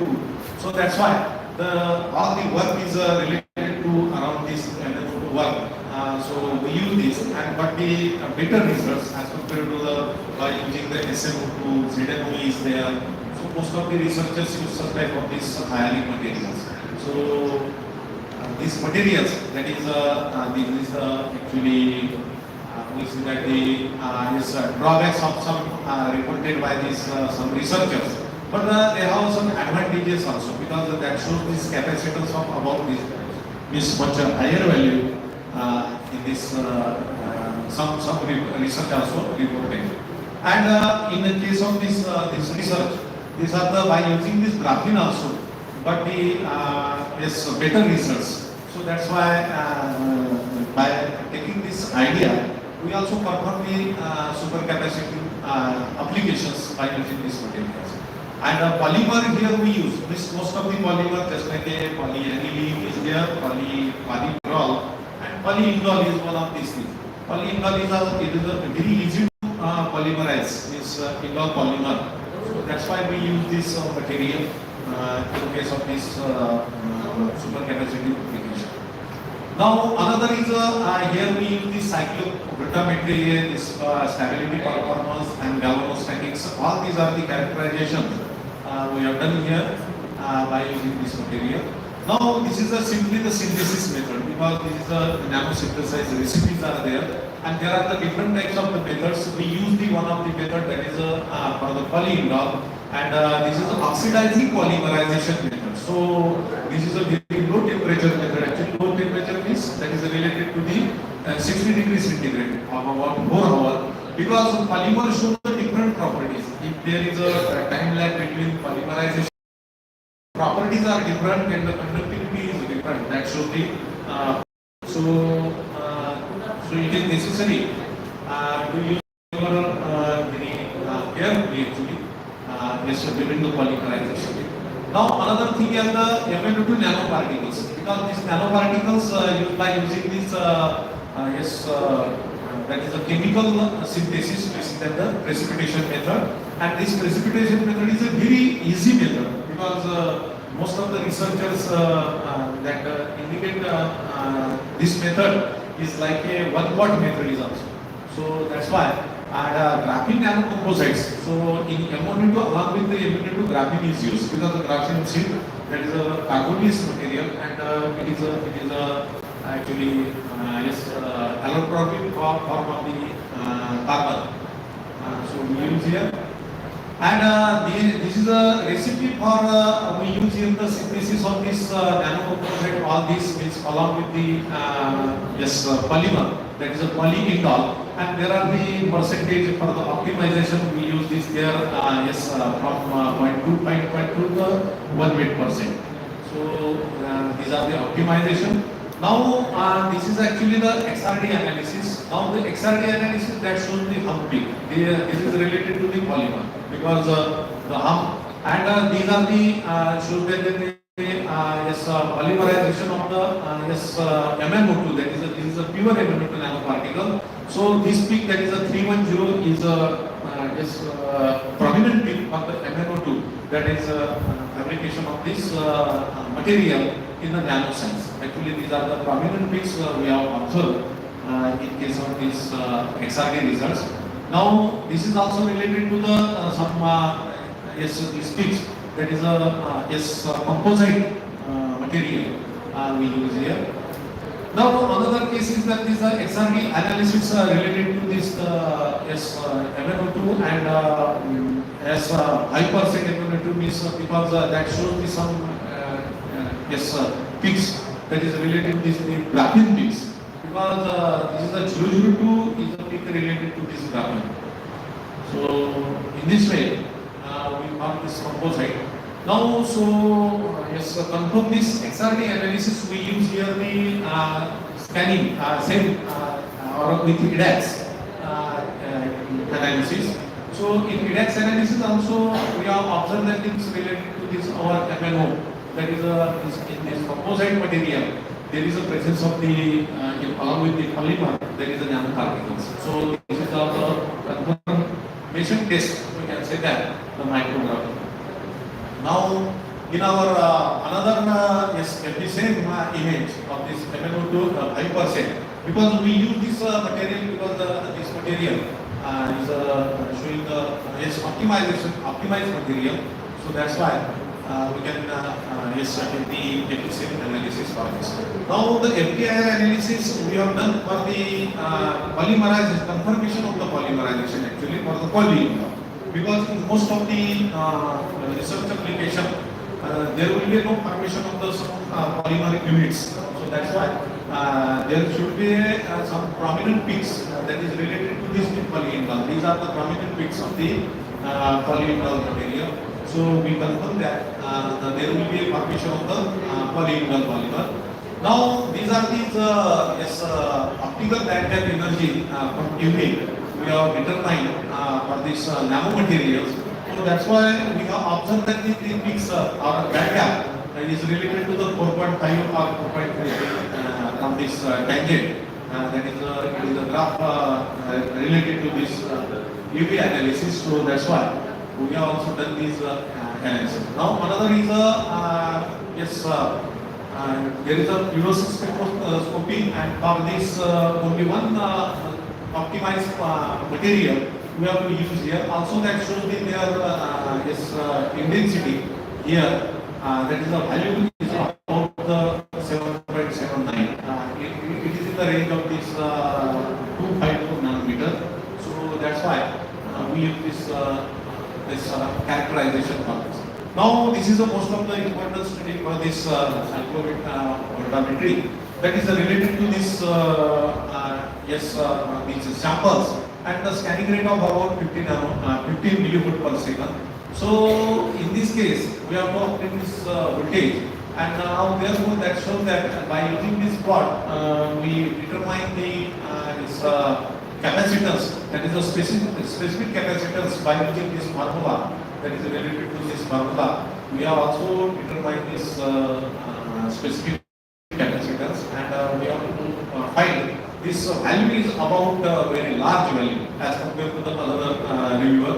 So that's why there is also a long term, we can also the capacitance retention of about 6 hundredths of the cycle is there. So in this way, our research got very good results related to the MnO2 as compared to the other oxides. So that's why we use this. Also charging and discharging is also we have studied for this material, and this material shows the good results related to this application, that is a supercapacitance application. So in this way we use this material by using this cyclic photometry, and the work for the fabrication of the actually supercapacitor thin films is also under go. So we also fabricate fabrication process is also going on this material. So these materials may also that show the some better results in case of the actually fabrication of the thin film. So are our future planning. So these are our research. I have already told the inspiration from the Dr. S.K. Moril sir. We have done the much more topics in our laboratory actually.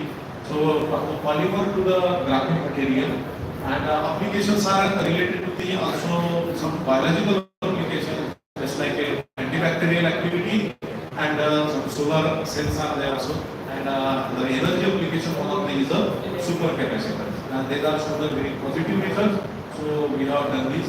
Now these are the achievements of our laboratory. Yes, for the graphic paste. This is one of the paste related to the solar electrode. So that's why we have got. These are all possible mechanisms we have also proposed, and that are published in the very reputed journals. In case of the PVC, and these are our research product actually. Yes, in our laboratory, most of the researchers work on these products, so we use these products. Now these are our outcomes. We can say that in case of the publications. So in the reputed journal or in a Scopus or Web of Science indexing journal. Now these are our citations. Most of the Web of Science and Scopus citations are there. And these are that is a bibliometric publications. That is, these are very much beneficial to our institutions also in case of the NAC accreditation. So we also use this. Now these are our findings related to our research, and this is our one of the patent is in a publication, and another patent is awarded. Now these are the awards related to our research work, and these are our talks. So on behalf of our university, I represent my work here, and these are our publications. These are recent publications from our research laboratory in 2002. These are the previous publications. So in this way, our research is going on. So thank you very much, sir. So if you have any questions related to our experimentation work, then I am trying to solve your queries, or you may solve my queries. Yes. Okay, that's a wonderful lecture. Any questions, please? Mr. Ferry, aren't you working materials? Last time I visited. Yeah. Nano material is also there, because nano material which is difficult to actually fabricate, because these are the glasses actually, sir. But showing the better results, secondary emission. Yes, some material is also we have worked on yellow, but they are very difficult because stoichiometry not match, sir. इसलिए वो जल्दी हो नहीं पाते. तो अभी जो लड़के आ रहे हैं नए रिसर्च के लिए, उनके पास उतना पेशेंस नहीं है सर.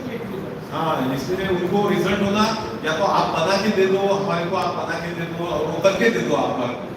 तो ऐसा चालू है अभी. तो प्राइवेट यूनिवर्सिटी भी आ रही, तो बाद में तो सिग्नेचर ही रहेंगे सिर्फ डिग्री पे, ऐसा मुझे लग रहा है. These are the facts, sir. Any other question? All right, I guess that would be enough for today. Now I would like to request Aarti Madam to honor our guest by offering a shield and a certificate. Please do the honor.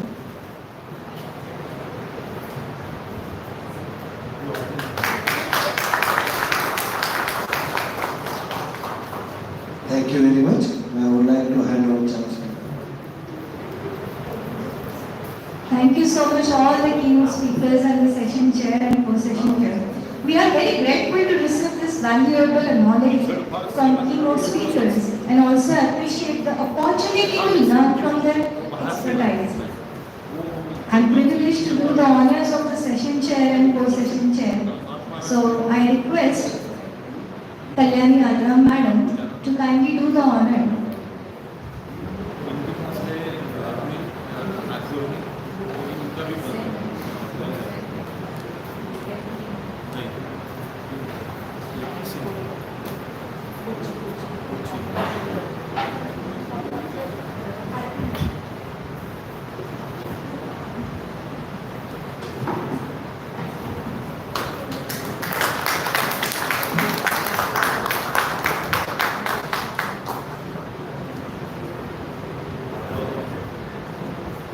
you so much, Anand. Now I Dr. Rathod sir, do the honors of the session co-chair.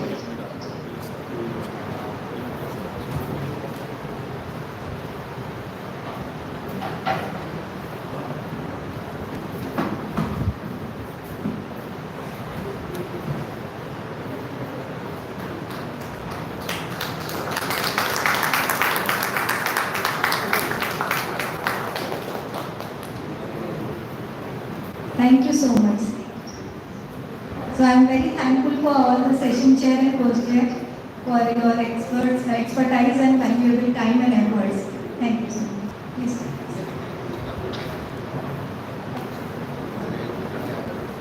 Now it's a time to have a lunch break, and we will meet here after having a good lunch. Yeah. So you all of you please disperse for the lunch.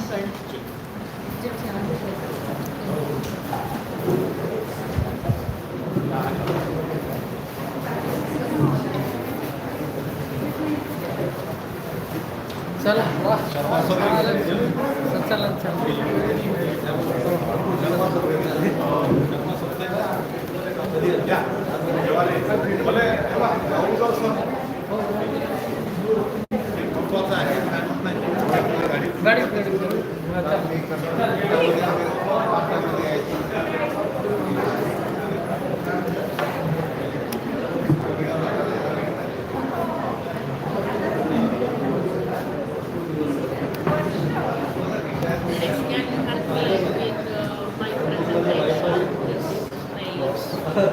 Did you have the printer or you want to send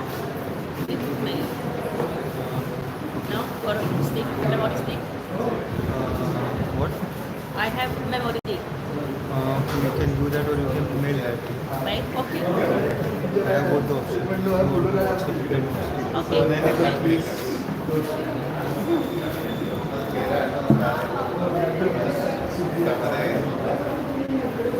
sir सुधीरलाही बोलून घ्या. हो सुधीर